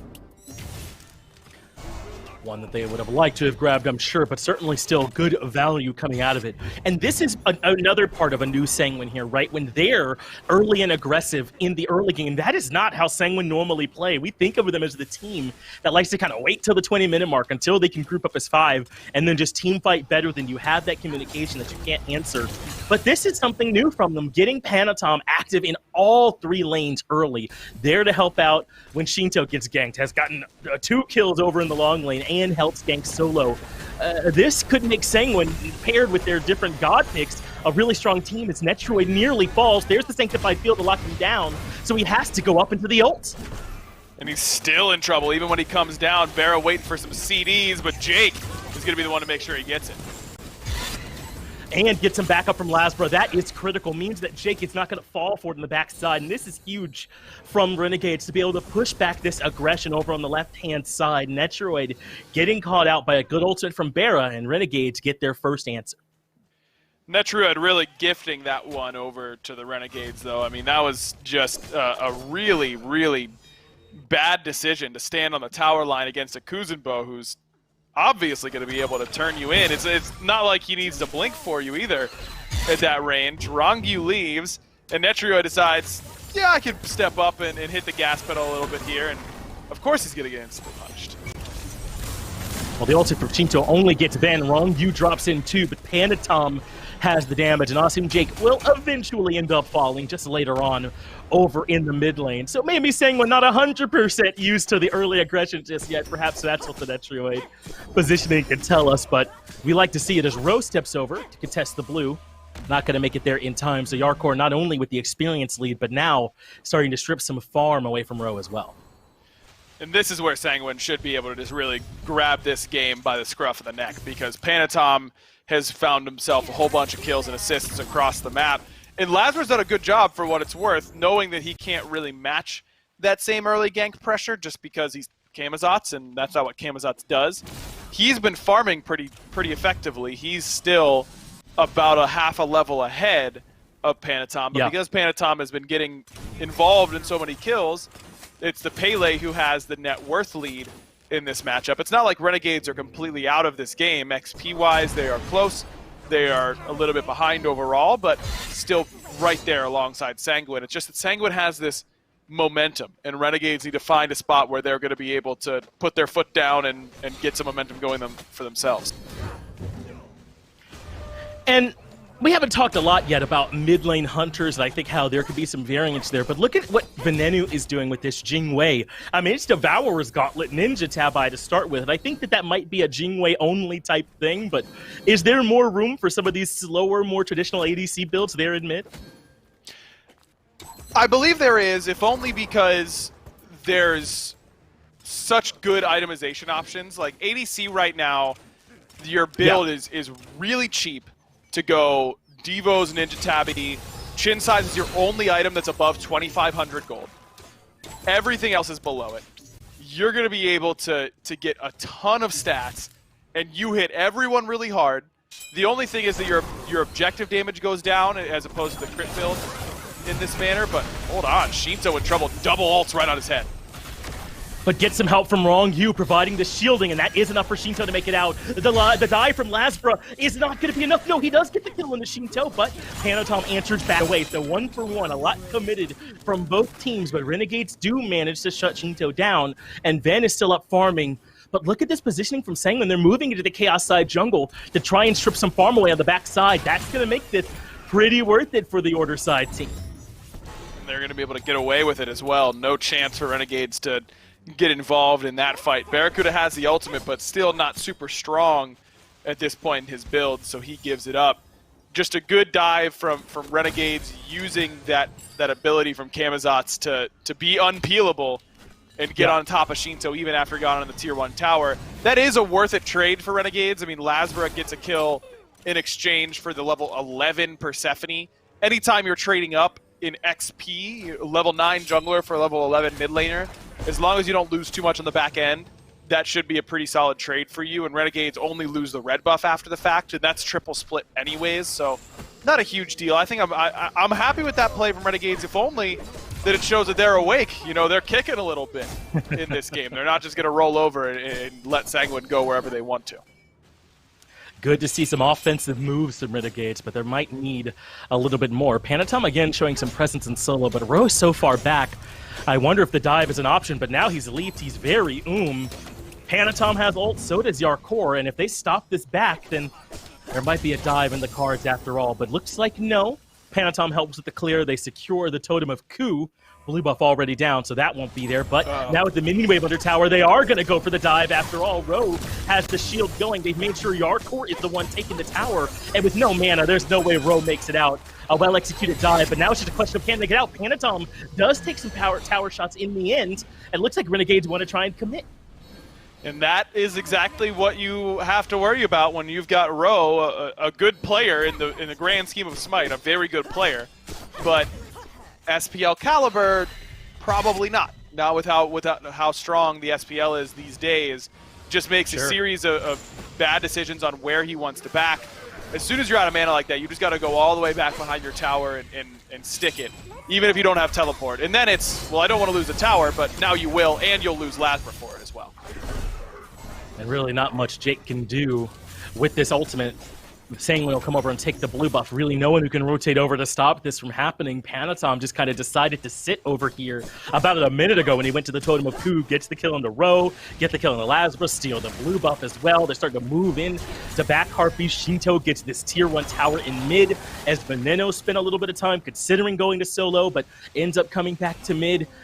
It's just Sangwon stretching the map right now, knowing where to go, the right way to play, and they've got some significant leads to show for. Surprised that Ven has gone for Upgraded Shell. Upgraded Shell is great up against Pele because her ultimate, Volcanic Lightning, there's the connect damage, which I don't believe counts as an auto attack, but then everything else after that, all that extra damage, you can block all of it with block stacks, and Shell gives you that once upgraded. So it's great against Panatom. But one of the things that makes Persephone so strong is that whenever she locks you in with that ultimate, she can place multiple plants, walk up to you, and just blow them all up at your feet and more or less one-shot you. Shell is not going to matter in that instance. I feel like you really need Aegis against Persephone in those moments that you're getting hit by that grasp of death. Now, you can make the argument that you're dead no matter what if you don't have CC immunity and you get hit by Persephone ultimate.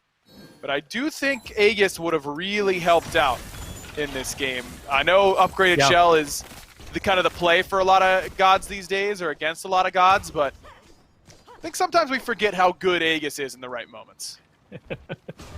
Maybe getting a little bit undervalued at this point. Really quickly before Sangwon make a move on this Pyro. I mean, before, that's a pipe dream, but they are making a move on the Pyro. Netrioid has picked up this Ichvile, and I wonder if that's because he's up against the Ola run. Even in the Silver Branch builds, Aggro, I feel like we don't see Ichvile picked. It's just about everything else from that tree. We'll have to talk about it later, though. They're having a fight around the Gold Fury. Wrong use in the ultimate. Comes crashing down, does not really find much. No one goes with him either. And the Fury ends up dropped. That was Renegades that started up. And Sangwon showing enough presence to force the Chaos side team to leave. A little bit of CDR there from Ronku with that gem, but not going to be having that ultimate anytime soon.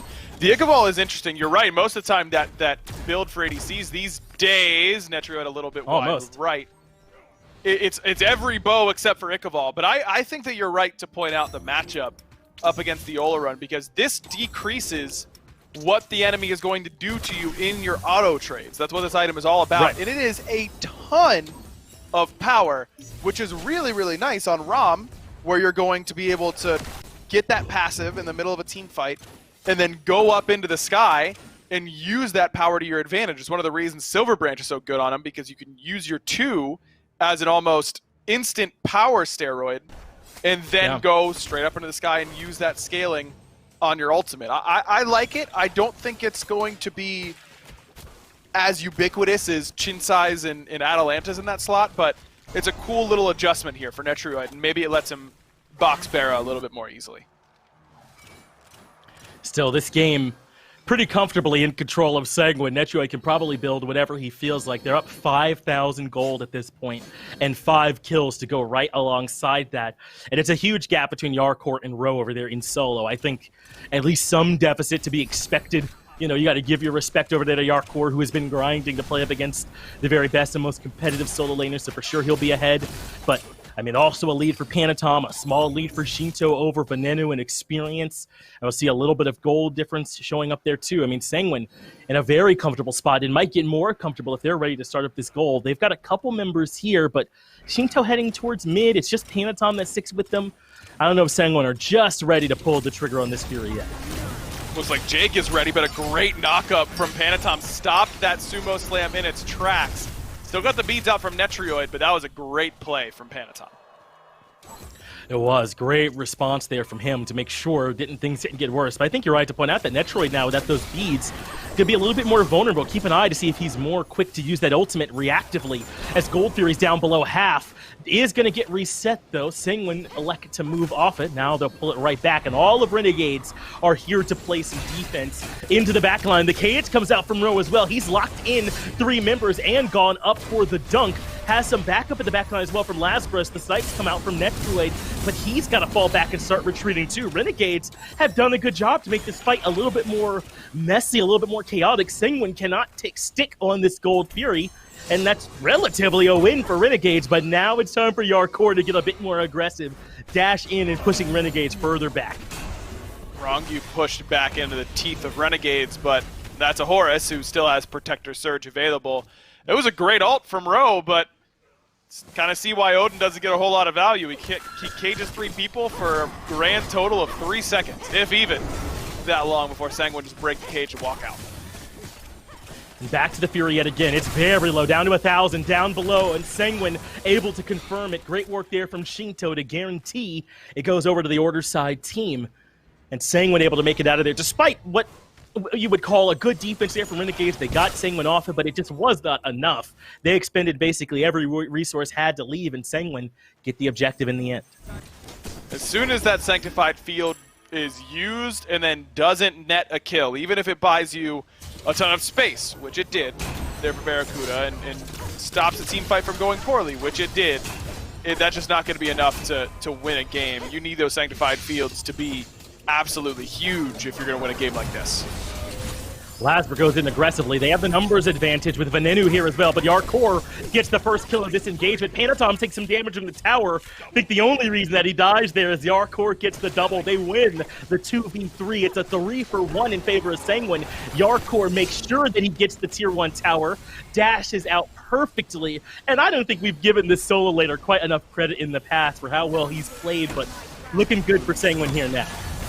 And Barracuda not looking so good on the receiving end. Shinto's able to set that one up easily with his ultimate. Jake does have that Watery Grave, which should buy him at least a little bit of space.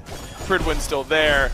But man, it's just tough. I agree that Yarcourt doesn't get enough credit, man. This guy is a legitimate star for Sanguine on the right side of the map. I think he has been arguably their second best player, which is saying a lot because Shinto has looked so absolutely nuts week in and week out. Rongu has been such a rock solid player for this team. Netrioid has those star moments. Panatom hard carries games. Sanguine's just really good, and Yarcourt definitely does not get enough credit as one of the best solo laners in the entire league. And as expected, this is not to be glib or discredit what Renegades have to do here, which is go up against one of the best teams in the whole league, playing with their coach as a sub. But this is just right side of the map diff in this game. Yep. As it should be. That's how this game should play out, just based on what Renegades have to deal with. And Sanguine's executed on it perfectly. Panatom ultimate does chase Venenu out. Venenu doesn't use beads or the shell, though, in response. Does just have to use that airstrike, though, in order to escape. So both ultimates down, but I don't know, maybe for Renegades feel a little bit good. You don't have to worry about that ult happening, but Wrong You going aggressive deep into the enemy jungle. Just that not a whole lot happening up there. He didn't bring anyone along with him either, so he ends up just falling back. So that is Panatom and Wrong Yu's ultimate on cooldown, but the Gold Fury's down as well. Pyromancer should be secured pretty easily. Do Sanguine even need them for the next little minute or so? And I think they'll have them back up pretty comfortably before anything happens. 12K at 20 minutes is massive for this squad. Not looking good for the Renegades. And this is kind of what you expect, at least, especially in their first set. You know, they've practiced with Row this week, according to the statement that the team put out. But that's still not enough time to really get someone up to SPL speed, no doubt. Fire Giant has been started. Row steps in to see what's going on, but ends up recognizing the Netroid's on the way, has to drop the cage to get out of there, and Yarkor keeps two members busy. Barracuda won't even come to this. He's pushing over in the left. Meanwhile, Lazarus going on the long-time flank along the backside of the fight. Fire Giant low now, down to about 3,000. Lazarus still holds his positioning. A blink in from Jake. Renegades want to strip this one away, but Netroid gets the kill. Renegades take the Fire Giant. Sanguine couldn't secure it, but what about the fight on the backside? Rose right in the thick of it, and he's low. Netroid cancels the ultimate right away in order to disengage. Renegades have held on here in this fight so far, and Barracuda is still threatening and left. He's almost got a Phoenix as Panacom takes care of it. Big heal from Wrongyu makes Lasbra reconsider what he wants to do in this fight. Good beads, though, from Lasbra. Blows up Shinzo, and Netroid could be next, but just a little bit too much damage coming from the Rod. And now Barracuda might have overstayed his welcome. Definitely not going to get the left side Phoenix. Uses the Sanctified Field to guarantee his exit, but guarantee might be too strong a word. Wrong You is on the way. The knockup there, but a good bead from Barracuda means he does live through the knockup, but maybe not such a good bead there from Barracuda. I doubt he'd survive there ever. And Sanguine, despite losing the Fire Giant, do get a 3-for-1. They lose their Tier 2 tower in left, and now have some time to try and get something off this map. Best case scenario for Renegades. They steal Fire just to keep it out of Sanguine's hands. It would have been best case, I suppose, if Bear is able to get that left side Phoenix, but the recent buff to teleport that lets Yarkor go to Phoenixes ends up paying off pretty heavily for him, as he's able to defend that. No other way that they could have stopped Barracuda on that left-hand side. Doesn't mean that the Renegades are back in this one. Frankly, they aren't. They're still going to be down 10K after this Oni Fury, unless Venenu can be the hero again. He's the one who stole Fire. Oh my. And looks like he is. He steals the Oni, Venenu doing it all for Renegades. It's just a matter of, is it enough? He will pay for it. Netroid gets the kill. And what about the rest of the Renegades on the backside of this? Because Sanguine are moving in aggressively. Good ultimate from Jake gets him out of there. Road drops the cage and just barely gets the leap. But the flow over the wall comes through from Netroid. Panatom has the damage. And Row falls as well. That's two members of Renegades now down. And Wrong You wants to get aggressive. Goes into the ultimate to bring them in with shields to burn down the middle Phoenix. And this is the work of that lead, even with Venenu making some plays. They're just so far behind, and Sanguine steamroll them. It's just too difficult for Renegades to pick up the pieces, even with the objectives going their way, both back-to-back at this point, that Sanguine have lost ones that they've started up. And Renegades, I mean, they are in a very difficult spot. To kind of zoom out a little bit and look at the way that they've played this game, when you go into a game, you go in with a plan on which lane you want to play around, where do we feel like we're strong. Maybe we think that we need to help a lane that the enemy has that's particularly strong. And it's a test of what you think is good to do in a competitive Smite game. Do we think it's better to lean on a lane that we think can carry for us? Do we think it's better for us to lean on a lane that we think needs help, but then expend resources into more not losing the game as opposed to winning the game? Those are hard questions to answer. The teams answer every single game they play. And in this game, Renegades really left Row on an island and just said, let's try and play around our lanes that can win us the game and hope that Roe does enough to stay afloat. For me, that plan has not worked and will not work against Sanguine. They're too good at pushing leads. Yarkor is going to be too good at getting a lead by himself if you let him. So now, in my mind, if you're Renegades, I think going into Game 2, they need to really take a hard look at how they want to draft, what do we want to play that can not just let Roe hopefully live for a little bit longer, but what's going to actually let him be an impactful player in this match. That's going to be the real question they have to answer for me. It's going to be a difficult task. Yarkor hunting down Lasbra, has the Frostbound. You heard them talk about back in set 1, forces Lasbra into the bat out of hell, but then can't come over to help. Sanguine are at their doorstep, putting damage to the right side. Phoenix. Jake now has a Yarkor-shaped problem behind him as Rose steps in with the cage. That does lock in 2 members, but one wall already down. Good damage from Vera means Wrong U is down to half, but the Phoenix looks worse for Wear. The snipes coming out from Netroid connects with 2, and Vera looks a little worse for Wear. Meanwhile, Yarkor is still in the backline, causing problems. Now Netroid steps forward. Right side Phoenix falls. Yarkor gets the kill onto Lasbra and still stands tall. Mid Phoenix already down as well, and there's Shinto's open finally to lock down one more member. That's Roe barely making it back to the fountain, but Sanguine continue to just wreak havoc here in this first game up against Renegades. Sanctified Field not going to get a whole lot of value there for Barracuda. Speeds him up a little bit, but Panatom not to turn. No, he's looking for the turnaround, wants to move back in, and Roe is stuck on the front line. Netroid chews through him easily, chews through Beneno as well for the double kill. Yarkor takes care of Barracuda, and that is certainly all she wrote. Austin J cannot defend this on his own, and Sanguine, to no one's surprise, takes care of game number 1 here against Renegades. Look, this is a very difficult spot for the Renegades. Let's not mince words. I mean, they've got a coach there to sub. They've said that this is going to be a short-term solution for them. I'm just surprised that it came on a week where they've got a doubleheader, because these games are really important. They can't afford to just be, not that they're taking sets off, but they're certainly hurting their chances in the short term in order to get these wins. I think they've got to change the way that they're looking at the map. I think that they have to try and send a floaty over to Roe, some sort of help for him, because right now he's drowning over there. And I don't want to look too far forward, but I think it's fair to say that even with SOT, this matchup up against Sanguine was going to be a tough one, right? So really it's about their chances, I'm thinking, up against Obey. So we'll have to see how they feel about that one a little bit later on, I think, to really take a good look at it. But I agree, this is a rough match for them here in the present as Sanguine get the win down to Dulcin.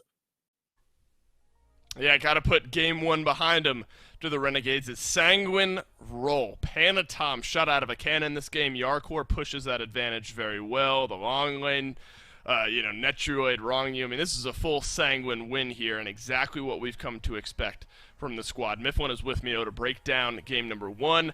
Mifflin, not surprised necessarily in the Pele pick, but Panatom made it work. I mean, early game, early and often, got the ball rolling, helps out for first blood, and Sanguine never really looked back. I think really the takeaway for the larger scheme of the SPL as a whole from that game is that Panatom found another god that he can be dominant on. Now he's a real threat out of the jungle, because before it was Mercury, Thor, and Nemesis. That's it. That was all he had. But that Pele performance convinced me that not only is he mechanically talented enough to play this character, but he understands how to properly position on it as well. He controlled the map incredibly well. 2 early ganks in the duo lane solidified the lead there. Then he rotates over to solo to essentially just put another hammer into that nail, or the last nail in the coffin for Roe. Yarkor has a fantastic performance out of the solo lane, as to be expected from him. Just clean play from Sanguine. It wasn't a flashy win, but it was a convincing one. Right, it was methodical. You don't get these big star-studded plays, but you're able to find the small advantage and roll it through. There were moments where the Renegades do offer a little pushback, largely, though, maybe a trade or 2 on the back end of a larger fight where Sanguine were kind of running away with things. So I don't know if Sanguine ever really felt pressured out here. In this one, the post-game stats will tell us a similar story. Undying is Yarkor, Undying is Wrong U, and then 4 kills spread out, or 4 deaths, rather, spread out across the other 3. I think worth mentioning Wrong U as well. I think this Horus looked fantastic for Sanguine here in this game. Horus hasn't been that top 1, top 2 immediately banned out, but in the right hands, we've seen plenty of value from the pick. The healing potential, 8.3k. The map control and space control, phenomenal. The ability to burn out beads. Rongyu was doing a ton of work on this pick. Not many gods allow you to find a singular pick in the jungle and then immediately teleport to the enemy Phoenix and take a 5 versus 4 before the enemy team's even really ready to defend. Rongyu makes perfect use of To the Skies. I'm curious, Mifflin, your thoughts, this is a tough situation where you don't want to harp so much on the solo lane, but I mean, it has to be talked about here where there was, 3-4 level gap at one point there. I mean, if you're Renegades, you're kind of re-strategizing here for game 2. You want to give Ro a better chance. You wonder if you have to go to that Cthulhu. You let the Odin, you picked rather the Odin. Cthulhu fell down a little bit further. Jormungandr was hovered, not locked in. Do you think there's a way this Renegades team can, sort of as Finch and Aggro worded it, throw an extra little lifeline over there to the solo lane? I think Aggro was alluding to the point that he wanted to see a little bit more jungle presence over in solo. Sure. But with Panatom just exerting his absolute dominance on the center and duo side of the map, I think it was really hard for Renegades to try and allocate their resources there. If I'm trying to address the issue with Ro right now, I'm immediately looking towards those non-dying gods. I'm looking at Sun Wukong, I'm looking at Jingchen, or even Jormungandr, despite being a little bit weaker in the current meta. I think if you can put him on one of those 3 and then leave him alone on an island, you can still very well expect him to fall a couple levels behind. But I think really Renegades need to play to their strengths, and right now that's not Ro. Right. I guess to be fair to Ro, he didn't, feed that game, just sort of fell behind gold and XP-wise throughout the course of things. Picks and bans for game number 2.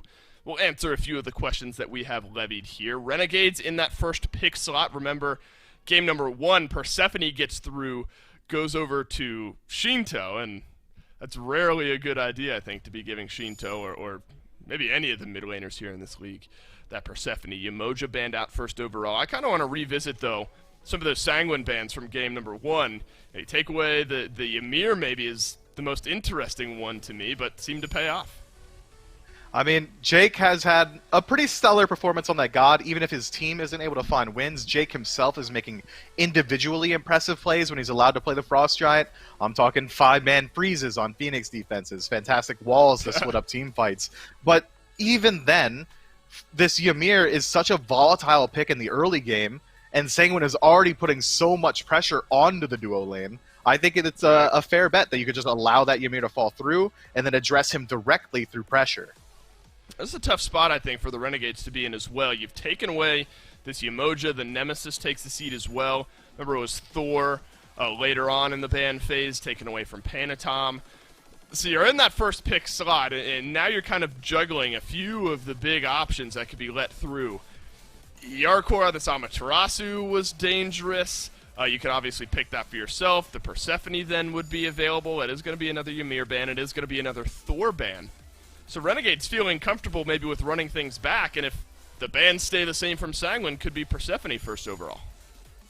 Yeah, it seems like that is going to be the case. I was halfway expecting to see them to leave everything available here and then try and take what was ever left over. But if that were the case, they would have likely got away with Freya and Oleron, and having 2 Magic Lady Seas on their side, not nearly as strong. If Renegades don't take Persephone here, I mean, that's absolutely insane to me. So, of course, they're going to have to take it away, not only to strip it away from Shinto, just to make sure that they also get the most priority pick available. Oleron likely going to go the way of Sanguine, as well as Amaterasu again. I think the relative value of Persephone herself might still outweigh the strengths that Sanguine are taking, but this Kuzenbo hover, it's a little bit of a question mark to me. I feel like we've seen this once or twice, though, right? Where Kuzenbo, usually paired with some carry, gets taken in one of those first 2 picks. It's going to happen again here from Sanguine. So obviously the stock that some of these pro teams are starting to put into this Kuzenbo is increasing, and the stock is on the rise here, so maybe now is time to buy in or sell off. I guess that's what you do when stocks try to start to reach their high point. And then Oleron, so it's more of that trend. Kuzenbo paired with Magical or Standard Hunter, this time Oleron for Sanguine. Why maybe Kuzenbo instead of something like the Amaterasu? Kuzumo has good backline disruption. The ability to abuse that duo lane if it does go into the support role is going to be a lot higher. Or maybe it's Sanguine even just explicitly calling out Renegades saying, you're not going to put Ro on an aggressive pick like Amaterasu. You want him playing something a little bit more passive. So they think they're going to get away with it either way and still be able to run away with that pick. So it's up to Renegades now to see whether or not they want to decide to go ahead and run it. But it is going to be that Jing Shen likely going to go into the solo lane. And Sanguine are still going to get potentially the best support pick that they could have, and now Amaterasu as well. Yeah, interesting priority here from the Renegades. I mean, you won't catch me questioning a Jingwei or Persephone pick, but Xingqian over some of what's still available. Cthulhu, Amaterasu, now down one Amaterasu as Yarkor will be piloting that one again. You know, similar vibes, I think, for Sanguine here. Different, of course, God picks, but kind of that same in-your-face mentality. Olorun's going to give them a little extra scaling. Jingqian, though, I mean, maybe we focus in on that one here, Mifflin. Does it make some sense to you in any world where the Renegades pick him third? I think it makes sense in that it was likely going to get banned out by Sanguine if it doesn't get picked in that top 3. I'm expecting it to go into the solo lane just because the additional HP 5, the ability to remove that auto attack damage from Amaterasu through Ferocious Roar, CC immunity in the ultimate, and a double jump as well, makes him an incredibly safe pick. That Guardian is likely never going to win a lane, but should also never get bullied out of it either. So I think if that's the strategy from Renegades, and we do see Jing Shen go into solo, you're going to see Ro left on an island, and again, that strategy of pressuring out mid, trying to match the pressure in duo lane, will be reprised by Renegades. I think it's the best shot they have at a victory as well. I like this playstyle. Renegades banning out towards the mid. I mean, Olorun does offer a little extra flexibility. It doesn't necessarily have to be in the long lane there, but that's where Renegades seem to think a set would be interesting here. Maybe out of the jungle if we're looking for what Sanguine still need on their side. Rom as well has fallen pretty far down this draft. Renegades already have that physical damage hunter, but set presumably again Mifflin out of that jungle. What do you think? I'm expecting it to be jungle, but I mean we've seen it go into mid a couple times now from some admittedly eccentric mid laners, but set in general going to be a strong pick. The ability to stick to backliners is incredibly high for this god. Persephone is going to have a hard time escaping, likely going to get her ultimate forced out on the defensive, and if Jingwei uses her ultimate to escape, Set can just use the Clay Soldier, toss it forward, now he's there as well. I like this pick a lot, and it tells me that Sanguine is looking for early aggression out of their jungler. It should work out, and that space should be used to create a lot of farming potential for this Olorun. Does that change your mindset at all, Mifflin? The RDO lock-in as far as solo lane versus support goes? I mean, maybe we've seen both do both. It would be interesting maybe to see Ro piloting that RDO. Rom available and now locked in. So a couple things. I won't ask you to predict, but Olorun, Rom, as far as mid and hunter goes, Xingqian and RDO as far as solo and support goes on the other side. I think both Guardians on the side of Renegades have very aggressive potential if they were to lane against Olorun in that long lane. I think it's a fair bet saying that Rom should likely go mid, but knowing Sanguine, Netroid's so absolutely comfortable on that Rom pick, I wouldn't be surprised to see it in the long lane. I still think Jing Shen going to the solo lane is likely the best route for them, just because even then RDO is going to be a lot more aggressive in that duo lane, a lot higher kill potential. Right. Either way, Renegades got away with a very strong team fight draft here. They've got damage potential, ranged poke potential, even a little bit of self-sustain and team-wide sustain through that RDO. But Sanguine got away with Olorun, Amaterasu, and Rom. I mean, they said it themselves. They're going to play the meta, and they certainly are right here. Yeah, game one is 26 minutes, all for Sanguine, so you got to put your chips in that corner. I want to focus on this Pele pick a little bit as well. I mean, we've seen Camazotz a couple of times. I like Pele back in the hands of Lasbra. Maybe give yourself an avenue into the game. What do you expect from this Pele? I want to expect the exact same thing that we saw from Panatom last game. Early aggression, early duo lane ganks. If it is Olorun in the duo lane, that means that Pele is going to have essentially a free gank at least until level 5, which she should hit before the enemy ADC does as well. Lasbra's going to need to get involved quickly and prominently. Well, game number 2 awaits over the horizon. Can Renegades make some waves, or does Sanguine make it a quick 2-0? We'll go down to Finch and Aggro to hear their call. Thanks, Dolson and Mifflin. Renegades perhaps coming away with a stronger draft this time. Have the Persephone, the Jingwei, the Pele, some strong picks on their side. But this gives us our chance to talk about Artia. We have not seen her a ton since she and Hera were allowed again to be played here at this level. So how do you think Ro's going to fare on it? I mean, it's not the safest pick in the world. Doesn't have the CC immune ult, but certainly still one that can bully. Yes, she trades pretty well, but is very, very susceptible to pressure, and that dash is slow. I mean, bears are pretty quick. If you ask me, I think Artio gets a little bit shortchanged with how slow her dash goes, especially against someone like an Amaterasu, who her dash, not only is it way faster, by the way, but it also silences Ro's dash. So I think this is going to be a very, very tough matchup for Ro. And unless Lasbra is going to come over and help out, which he certainly can on the Pele, I could see this one getting tough for him pretty quickly. Ro starting at blue here with Lasbra to take it down, as is Yarkor with Panatom coming to join him. So the start should not be too bad for Ro here at the very least, but again, going to be very much worth watching and seeing how he does here up against Yarkor, because Yarkor twice in a row getting to play this Ama is a scary prospect. But we also, I think, should talk a little bit about Panatom on this set, because we don't see Set jungle that much anymore. We saw him a little bit. He had his time in the sun as like a Set ADC pick, but maybe we'll have to wait. Lasbra getting aggressive. Lasbra finding first blood, blinking in, taking care of Shinto on the Ola run to get Renegades on the board first. And Shinto, with that Boots 3 start, he started in base, just walked over and walked past speed to leash it there. Means that all the poke that he eats is going to be really, really effective, because the only sustain is from that lifesteal on the Boots themselves. No pots to speak of, and Van did a good job of getting a little bit of poke damage in there, and then Lasbra, one of the few junglers that doesn't have to really respect all that movement speed from the Boots 3, because he can basically match it with Magma Rush. Really good identification of a window. And I think that they've got to make sure they're being careful. Sanguine, I mean, because part of that is banning Amir Cupid instead of Persephone, which traditionally is taken away. And when they were second, I mean, you gotta think Renegades are going to take that right away. It's not that bad just yet, right? It's the early game. They could certainly still deal with this Persephone.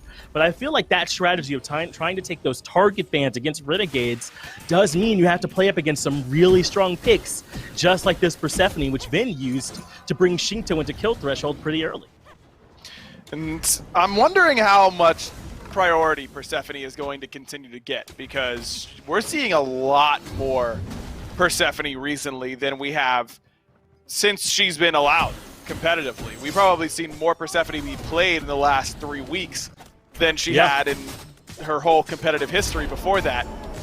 Couple of nerfs back to back to back to back. Now on this patch, her harvest slow is less, and the scaling is less on that ability, brings her late game down, also brings down her early to mid, because a lot of times you're using Harvest as a setup tool for your one. And interested to see how this character performs. I'm going to be keeping a close eye on her win rate. Obviously, Shinto got the win of last game on her, had a good game on her, but I don't think that was really Persephone exclusive. I think that was really how well the right side of the map was doing for Sanguine. Yep. Wonder how much influence Persephone is going to have on the outcome of games. Panatom had a monster game on the Pele in game one, as did Yarkor. So just about every other pick you have is going to look good in that situation. I'm right there with you. So Sanguine are going to need to show us an ability to make some adjustments, as they're suddenly down about 1,000 gold here in the early game. Still all level 4. All those ultimates starting to come available for Renegades. I think they want to get aggressive with it. It's Jake moving in first. They've got the gank coming in from Lasbra. He goes directly for Netroid. Gets the kill as well. It's awesome Jake that gets the credit for it. But now Renegades have gotten 2 kills in a row. The early game looking much better this time. Turns out Pele early game is just kind of good, huh? Like, you just kind of kill people, and there's not a whole lot that you can do about it. I mean, Netrioid, what is he supposed to do in that gank? He beats the knockup perfectly. It's just that Pele's got lots of damage early on, and Lasbra has done exactly what we saw from Panatom in game number 1.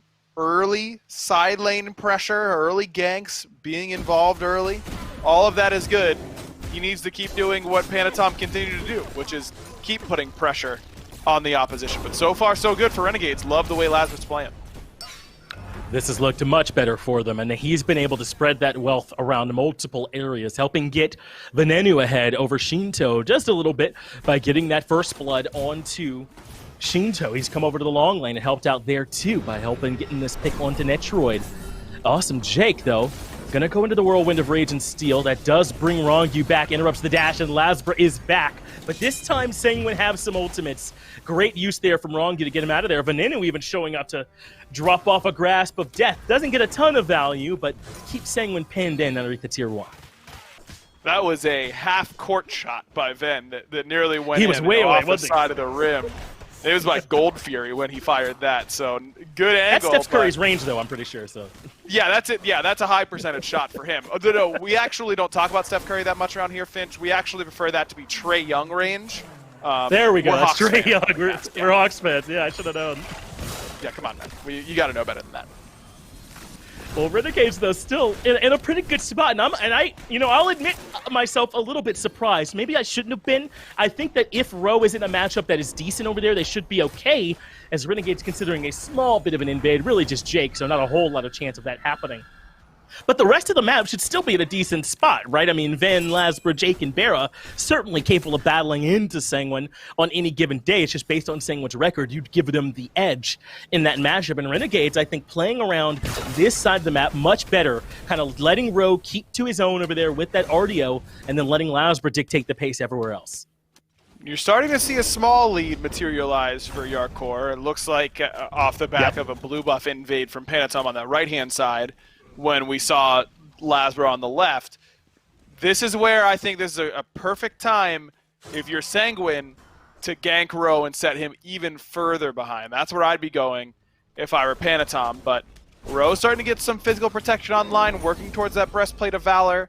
This Mage's Blessing RDO has been working out for him so far that it just has so much clear potential. Feels like Yarkor has been the one secondary clearing every single time, and Roe has been very happy to just shove and then walk away, not trying to get too greedy on that side of the map, which is a good call. And it is worth noting, Panatom has kept his head down this game, hasn't he? The reason why Lasbra is getting these ganks so easily is he has not had to contend with the enemy jungler at all. And we might get to see the fruits of those labors a little bit later, but Lasbra is here this time. He knew exactly as you did that they want to come gank solo. The ultimate is out from him, as well as the ultimate's out from Yarkor, and that's big damage coming out from him as well. But Awesome Jake comes topside, Whirlwind of Rage and Steel grabs Yarkor and brings him back, and there's the Grasp of Death. It does catch on to Yarkor, but Sanguine have 4 members on this side of the map. Sanctified Field locks in Roe. They will get no further pressure off of it, but Sanguine respond nicely and find themselves a 1-for-0. Get themselves on the board. Good ultimate by Jake, but then just not quite enough follow-up. Maybe if Lasbra had stuck around, I mean, it's risky, but you know that Ven is on the way, especially with that ultimate. Lasbra still has Volcanic Lightning. He kind of bailed on that fight early and went to farm the blue, which is not a bad call if you're going to be disengaging. But clearly Jake and Lasbra and Ven on different pages right there. Not all on the same page on if they were going to keep on fighting there. Last wanted to go farm. Seemed like the other 2 members were down to still scrap. That small bit of disconnect does end up costing them, and look at how that has affected that small little gold lead that it materialized for Renegades. It was not a lot, certainly not a big deal that things have gotten back towards even, but that small bit they were looking to build on ends up getting taken away exactly as you'd hoped with a solo lane gank. Now, I think Renegades were maybe a little bit more there than we anticipated. That was a big fight over there, but still, it ends up going Sanguine's way, and that has left time for Netroid over and left to kind of farm all to himself, make sure that he's not falling too far behind Barracuda after the way the start of this game is gone, and could help Sanguine start to close this gap even more. Renegade's composition does scale well enough that they don't need to hold on to leads like they had. Their team fight is pretty good between a strong Guardian front line of Xingqian and RDO, and then the dive potential from Barracuda and Lasbra in particular. But Sanguine's team fight is awfully nasty. Renegades doesn't have a bad team fight, but I don't think it stacks to what Sanguine has on the other side. Just Ama has so much team fight presence. Sanctified Field is the best team fight. Oh, this is theirs. Game. It's not going to be easy. Yeah, I mean, it was easy for Renegades, though, to take this Gold Fury, huh? I mean, no one around, and Renegades just stripped that one away. So as you mentioned, maybe they don't have to find little small early wins like that, but they certainly don't hurt.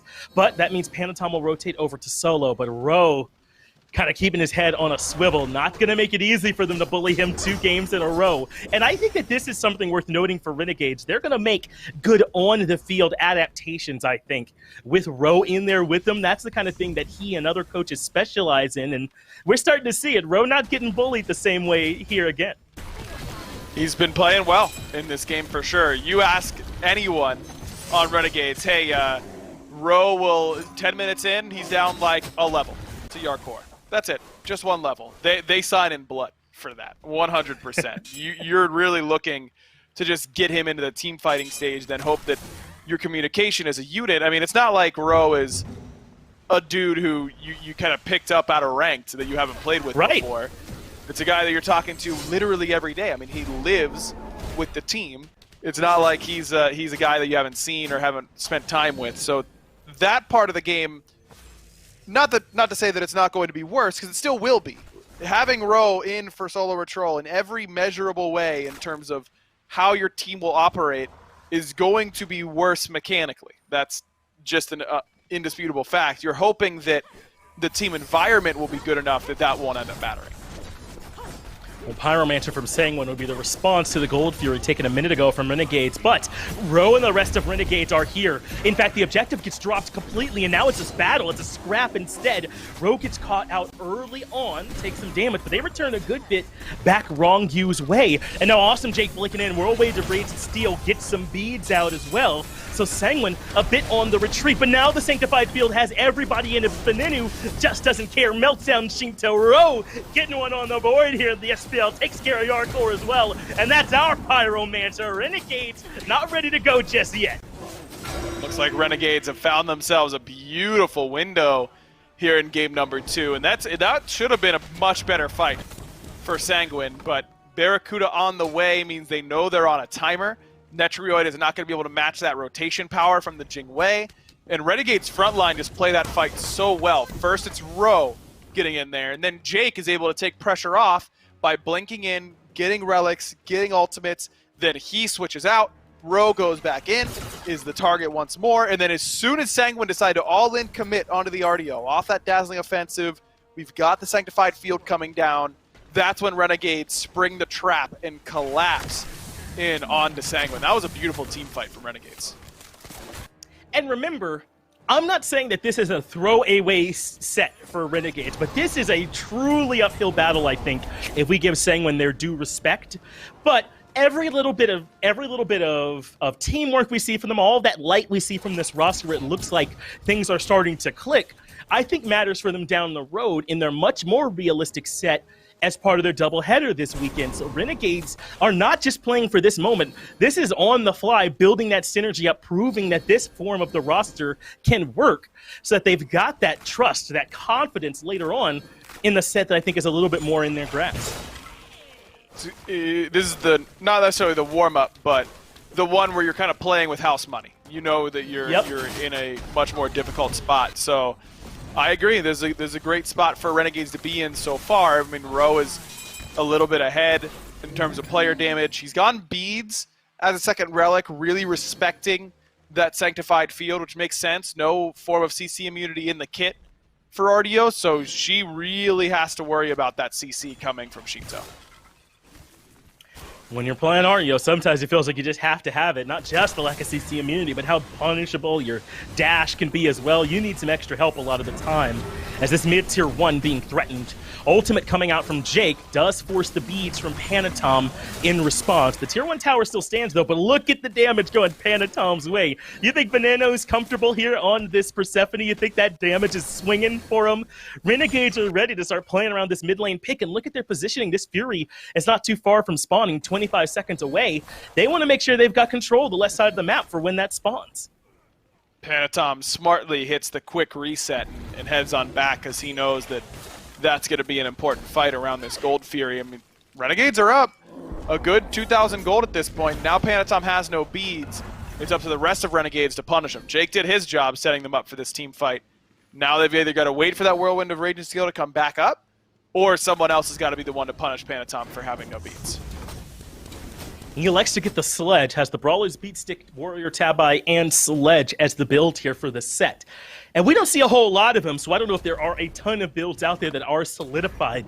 But when you're playing Panatom, are you looking more for the sustained damage for your basics, or not playing Panatom, playing set? I'll ask you more about the build a little bit later. Sanguine have this Fury pulled in. It's down to half already. They're burning it quickly, but Renegades step in and strip that one away. Now the Grasp of Death has everyone pulled back in, and Renegades have the option to completely surge forward if they choose to.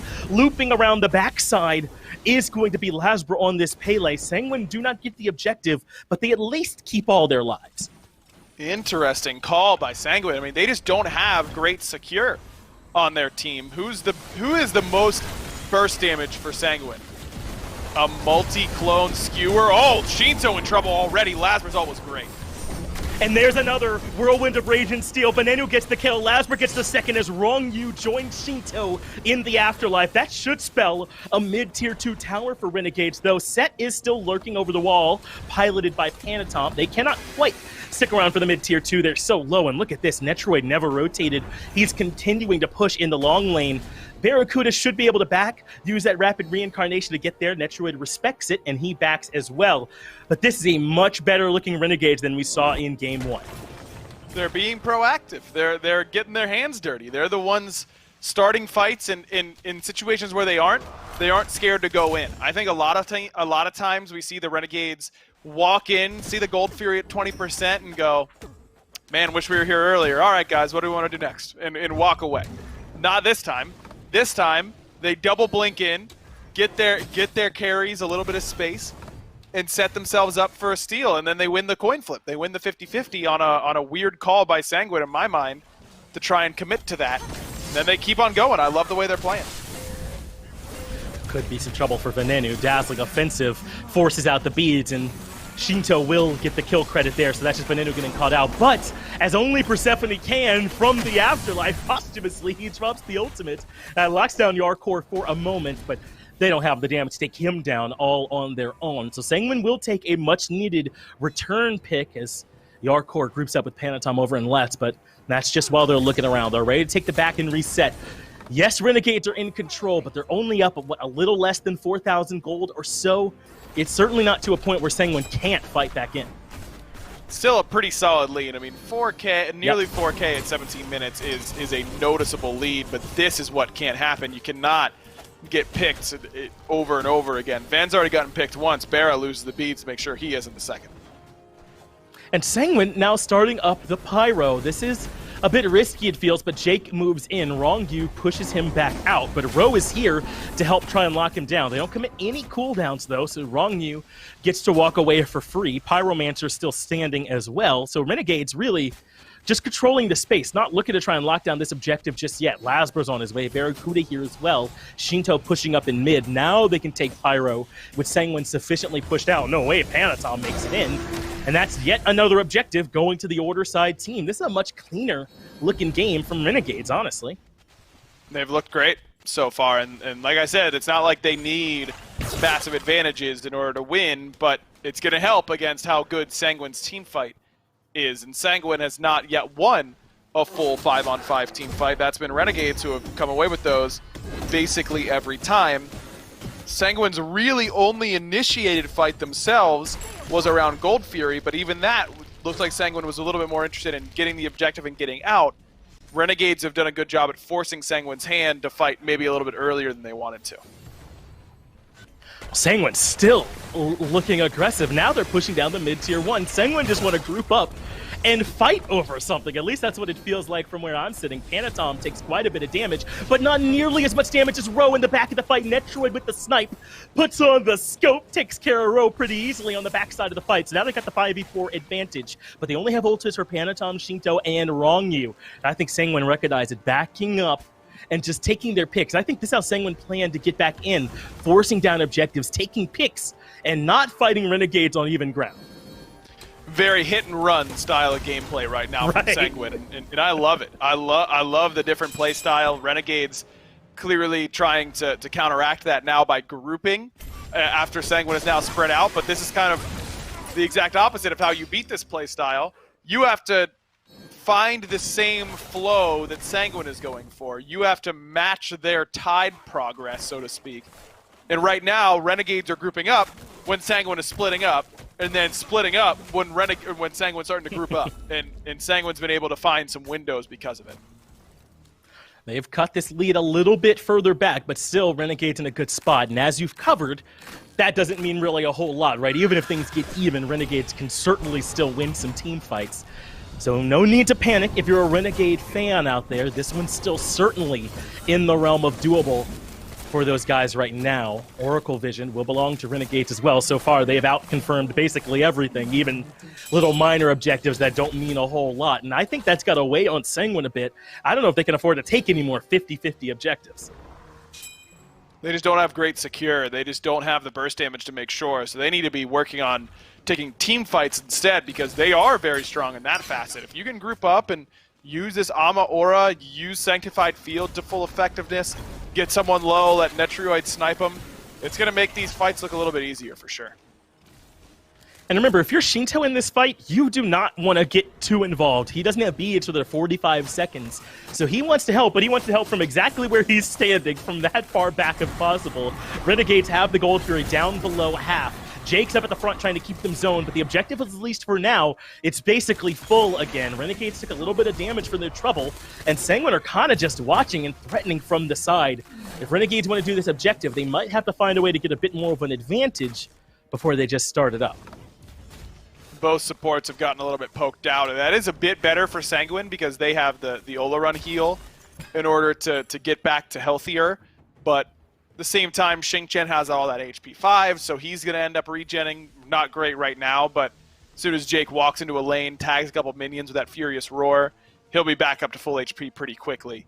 Both these supports are willing to take that punishment because they know that they can heal up one way or another. So certainly not the biggest deal just yet, but it looks like we're getting a bit of a reset. Ro has backed. And remember, Ro doesn't have teleport. He picked up Blink and Beads as his relics, so wherever Ro elects to go, he better make sure it's for show. I don't know why I felt like I had to keep the rhyme going. Sanguine have the Gold Fury down to half, and they pushed forward a couple of members to start enacting a bit of a zone. This is Oni Fury, by the way. I misspoke there a moment ago, so this could provide some map pressure for whichever team grabs it and a chance to start looking to push. Renegades now the ones in control. Oni Fury low yet again. Being reset, though, back up to half. But Jake is moving in, has some backup from Lasbra as they want to get in on the backside. But in the front, it's Wrong You that's low. Barracuda takes care of him as Netroid gets the double. That's Ro and Lasbra. Gonna take a seat in a coffin as Sanguine get two to start the fight off. And Jake is low as well. Panatom gets aggressive. Whirlwind of Rage and Steel does grab him, but it's a triple as Netroid shuts down Barracuda. Yarkor takes care of Venenu as well. And suddenly, all at once, it's a collapse, a catastrophe for Renegade. A 4-for-1 in favor of Sanguine. And so far, it has been so good for the Renegades, but it only takes one fight where your backline dive is not in sync perfectly. Both Ro and Lasbra jam themselves into a Sanctified Field, and they just get decimated inside it. And Wrong You dies on the front line, but it takes 4 people's attention to kill him, and in that amount of time, Sanguine win their 4-on-2 on the back line, and that makes it really, really easy for Sanguine to then steamroll the rest of the fight. Good relic usage by Netrioid and by Shinto to keep them up and alive, and it's just a difficult backline to dive. Shinto and Netrioid work so well together. Yarkor there to help peel, Panatom to dump damage in.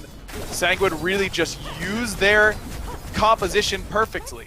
This composition is great when grouped because we have the Ama ultimate and we have the Ola Run ultimate.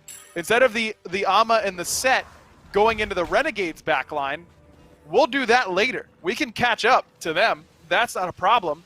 Let's just make sure that our backline is safe first. We can group up, use that aura perfectly, and Sanguine just have a great understanding of that. Absolutely decimate Renegades in the team fight. And what's interesting is Renegades have always kind of struggled at that moment, right? Just beyond the 20-minute mark. as Venenu should be able to get to safety. He sure can. Your core catches him out in the middle lane, walks him down with a Frostbound hammer, and Venenu, that's the ultimate, and his life on cooldown as Sanguine do a great job punishing him there, and that just can't afford to happen. They need him for this defense. Ven's had a really good game up until this point, but that is a back-breaking pick to give up because he is the premier defender. Now, you've got no wave clear at all on Renegades to stop this push, and against a Rom and an Olarun, who are going to be able to hit your Phoenix pretty quickly, extra bad. Very surprised to see Sanguine not just go straight for that Phoenix. I think it's the fact that both Shinto and Netrioid had a few seconds counting down on those beads, and Jake's Blink Ult was going to cause them problems, that Sanguine almost let Renegades off the hook with backing up and only taking tower gold. That certainly could have been a lot worse. I think Venenu is glad that it wasn't worse than it was, but this game has gotten out of control.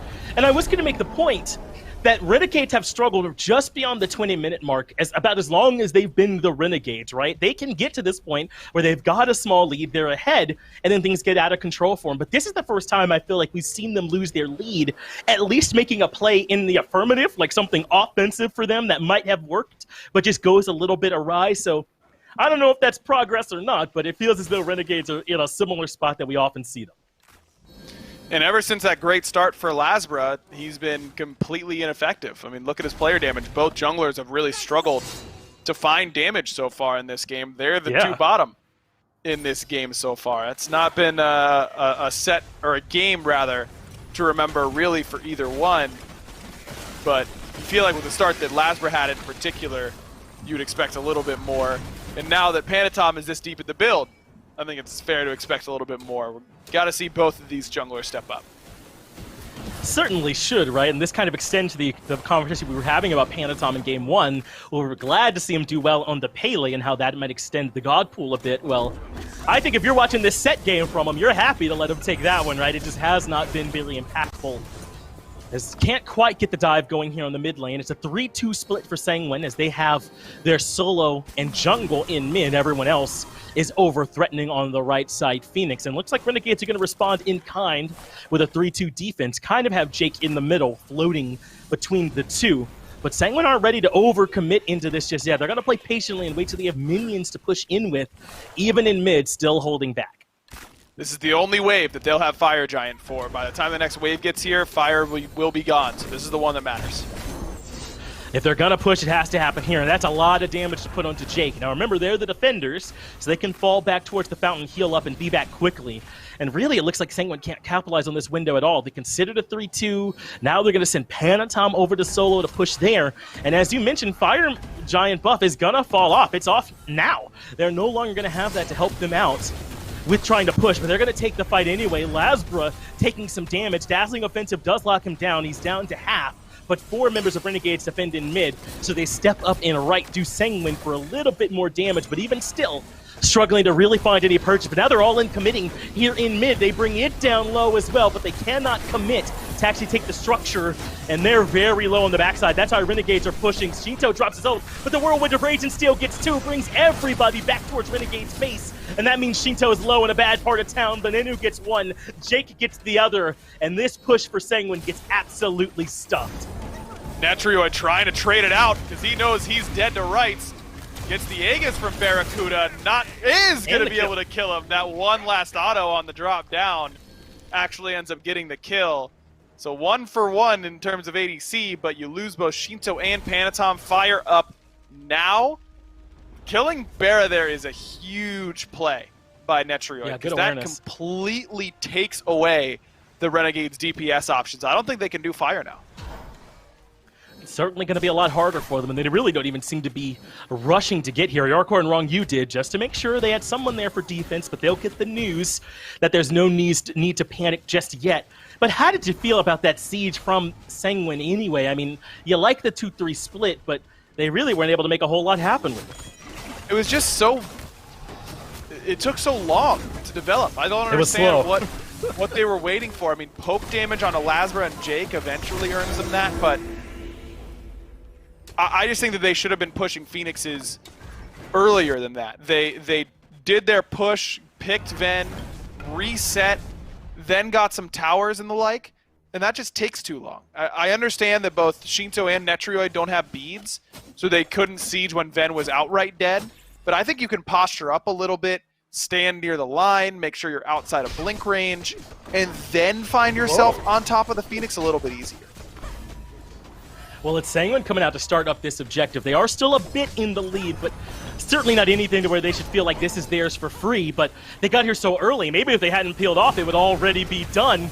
But they're able to get the objective anyway. Sanguine take the Fire Giant. Way up near the front of the fight, though, Shinto takes a bunch of damage, and Venenu takes care of him. Lasbra gets Netroid, but Panatom gets the return kill, at least one. But Venenu gets a double. Suddenly, things are looking great for Renegades. Only Yarkor and Wrongyu, only the front line left. And they don't even have Wrongyu, a triple for Venenu. But there's so many towers up here, Aggro. Is this enough for the counter end?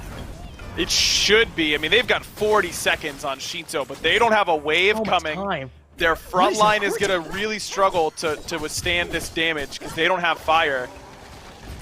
This is going to be close, man. I'm not sure. I'm really not.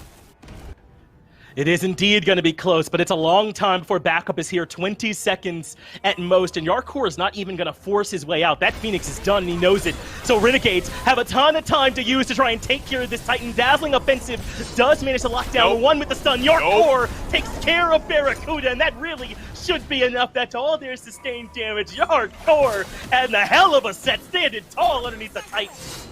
Yeah, imagine thinking that's going to work against Yarkor. By the way, he got the Phoenix in mid with his push earlier. Perfect play from him.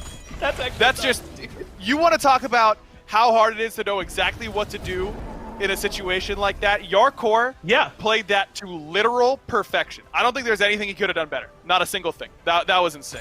It gets the mid Phoenix, defends, kills Barracuda, it opens up the door for Sanguine to be the one surging forward.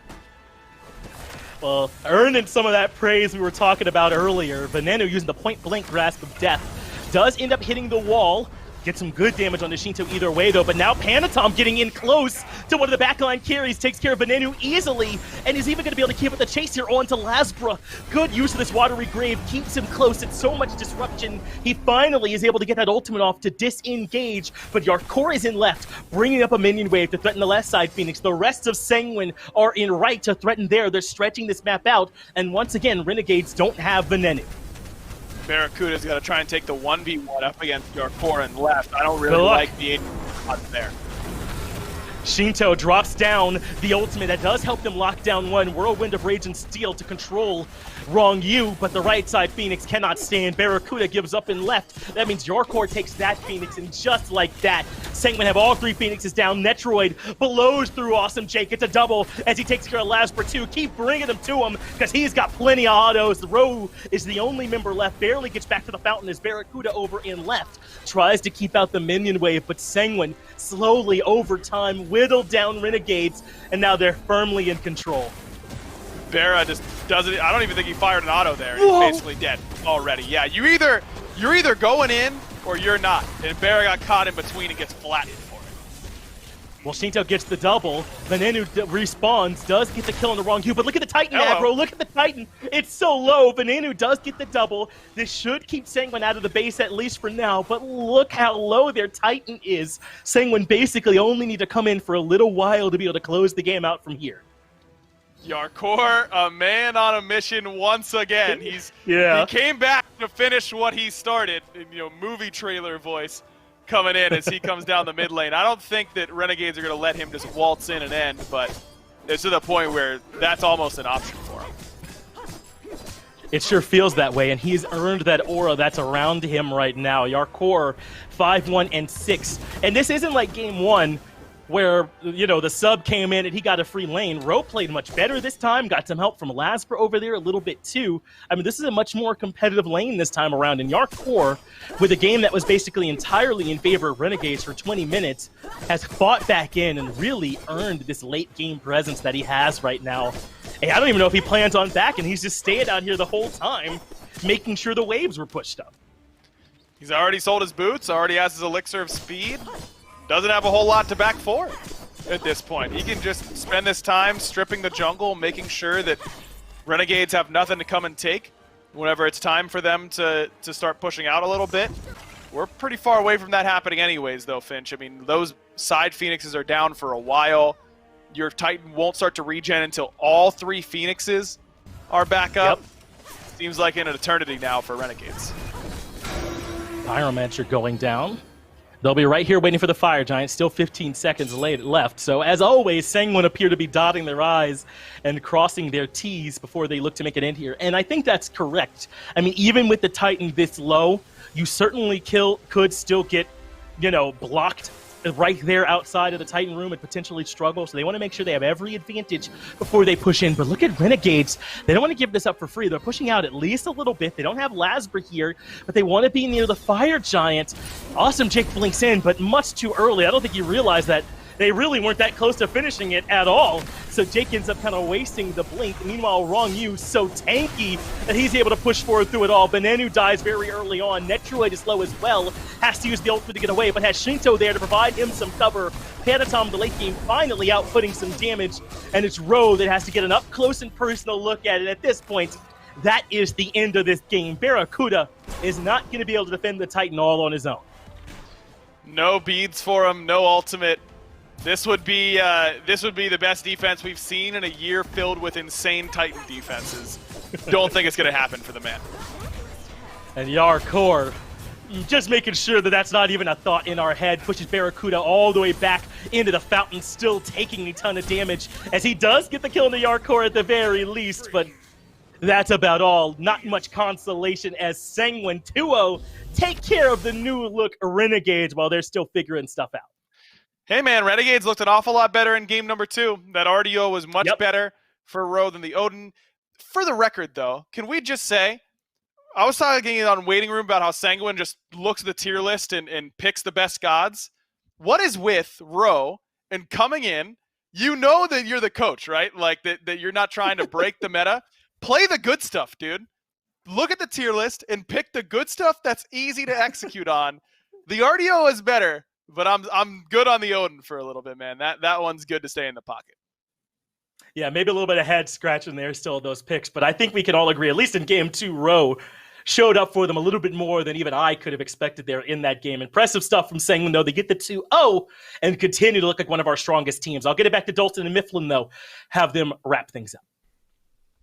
Always appreciated, Finch and Aggro. It's a 4-0 day here to start off this week in the SPL. More recently, Sangwon with the clean 2-0. Maybe not quite so clean there towards the end of game 2, but at least wins loss-wise, Mifflin. It was squeaky clean. A couple exclamation point Hail Marys there in game 2, maybe, Miff, one way or another. A lot better looking from the Renegades, but ultimately Sangwon just too clean, and they fall the Titan and complete the set.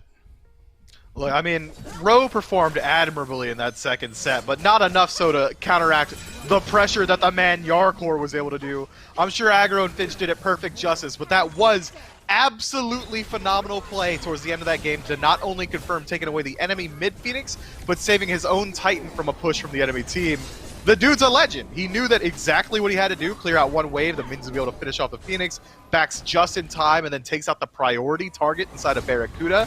It is not easy to make those split-second decisions, but Yarkor made it look just like that.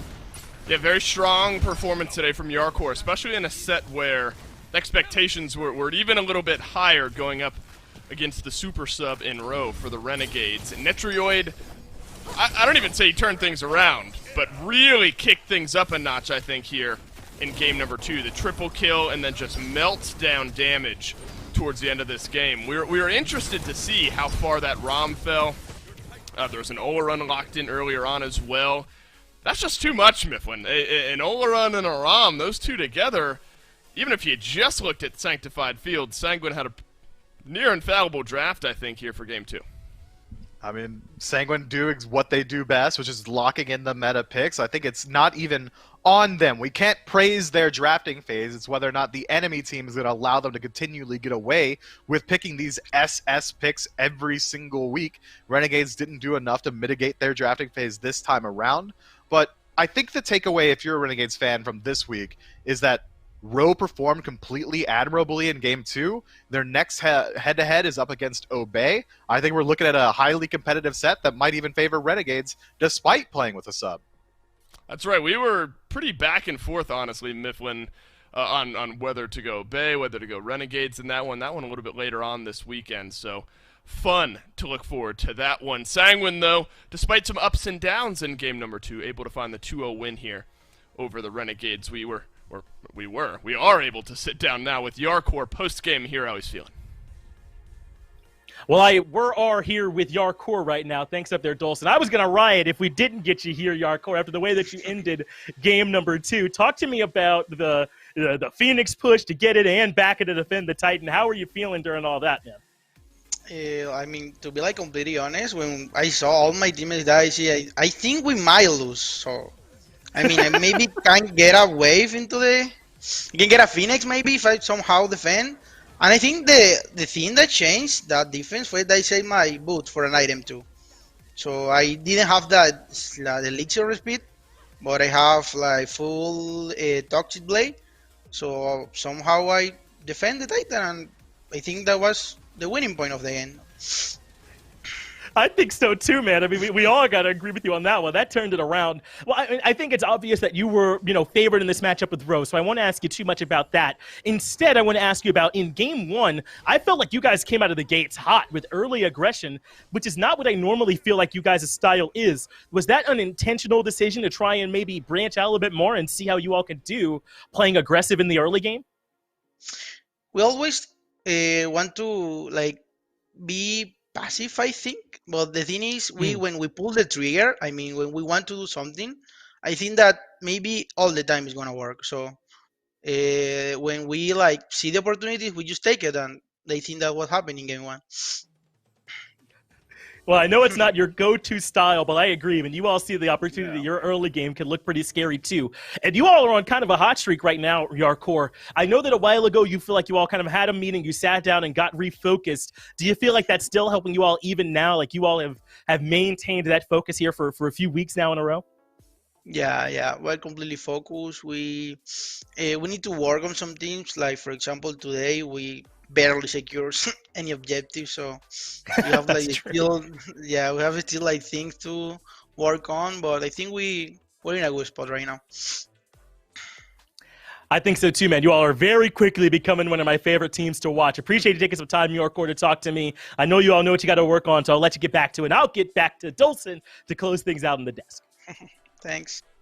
Thanks, Finch and Yarkor, for sitting down with us. Yeah, I don't know if you noticed the chalkboard there. Run it down mid, #Vamos Sanguine. So we love to see that.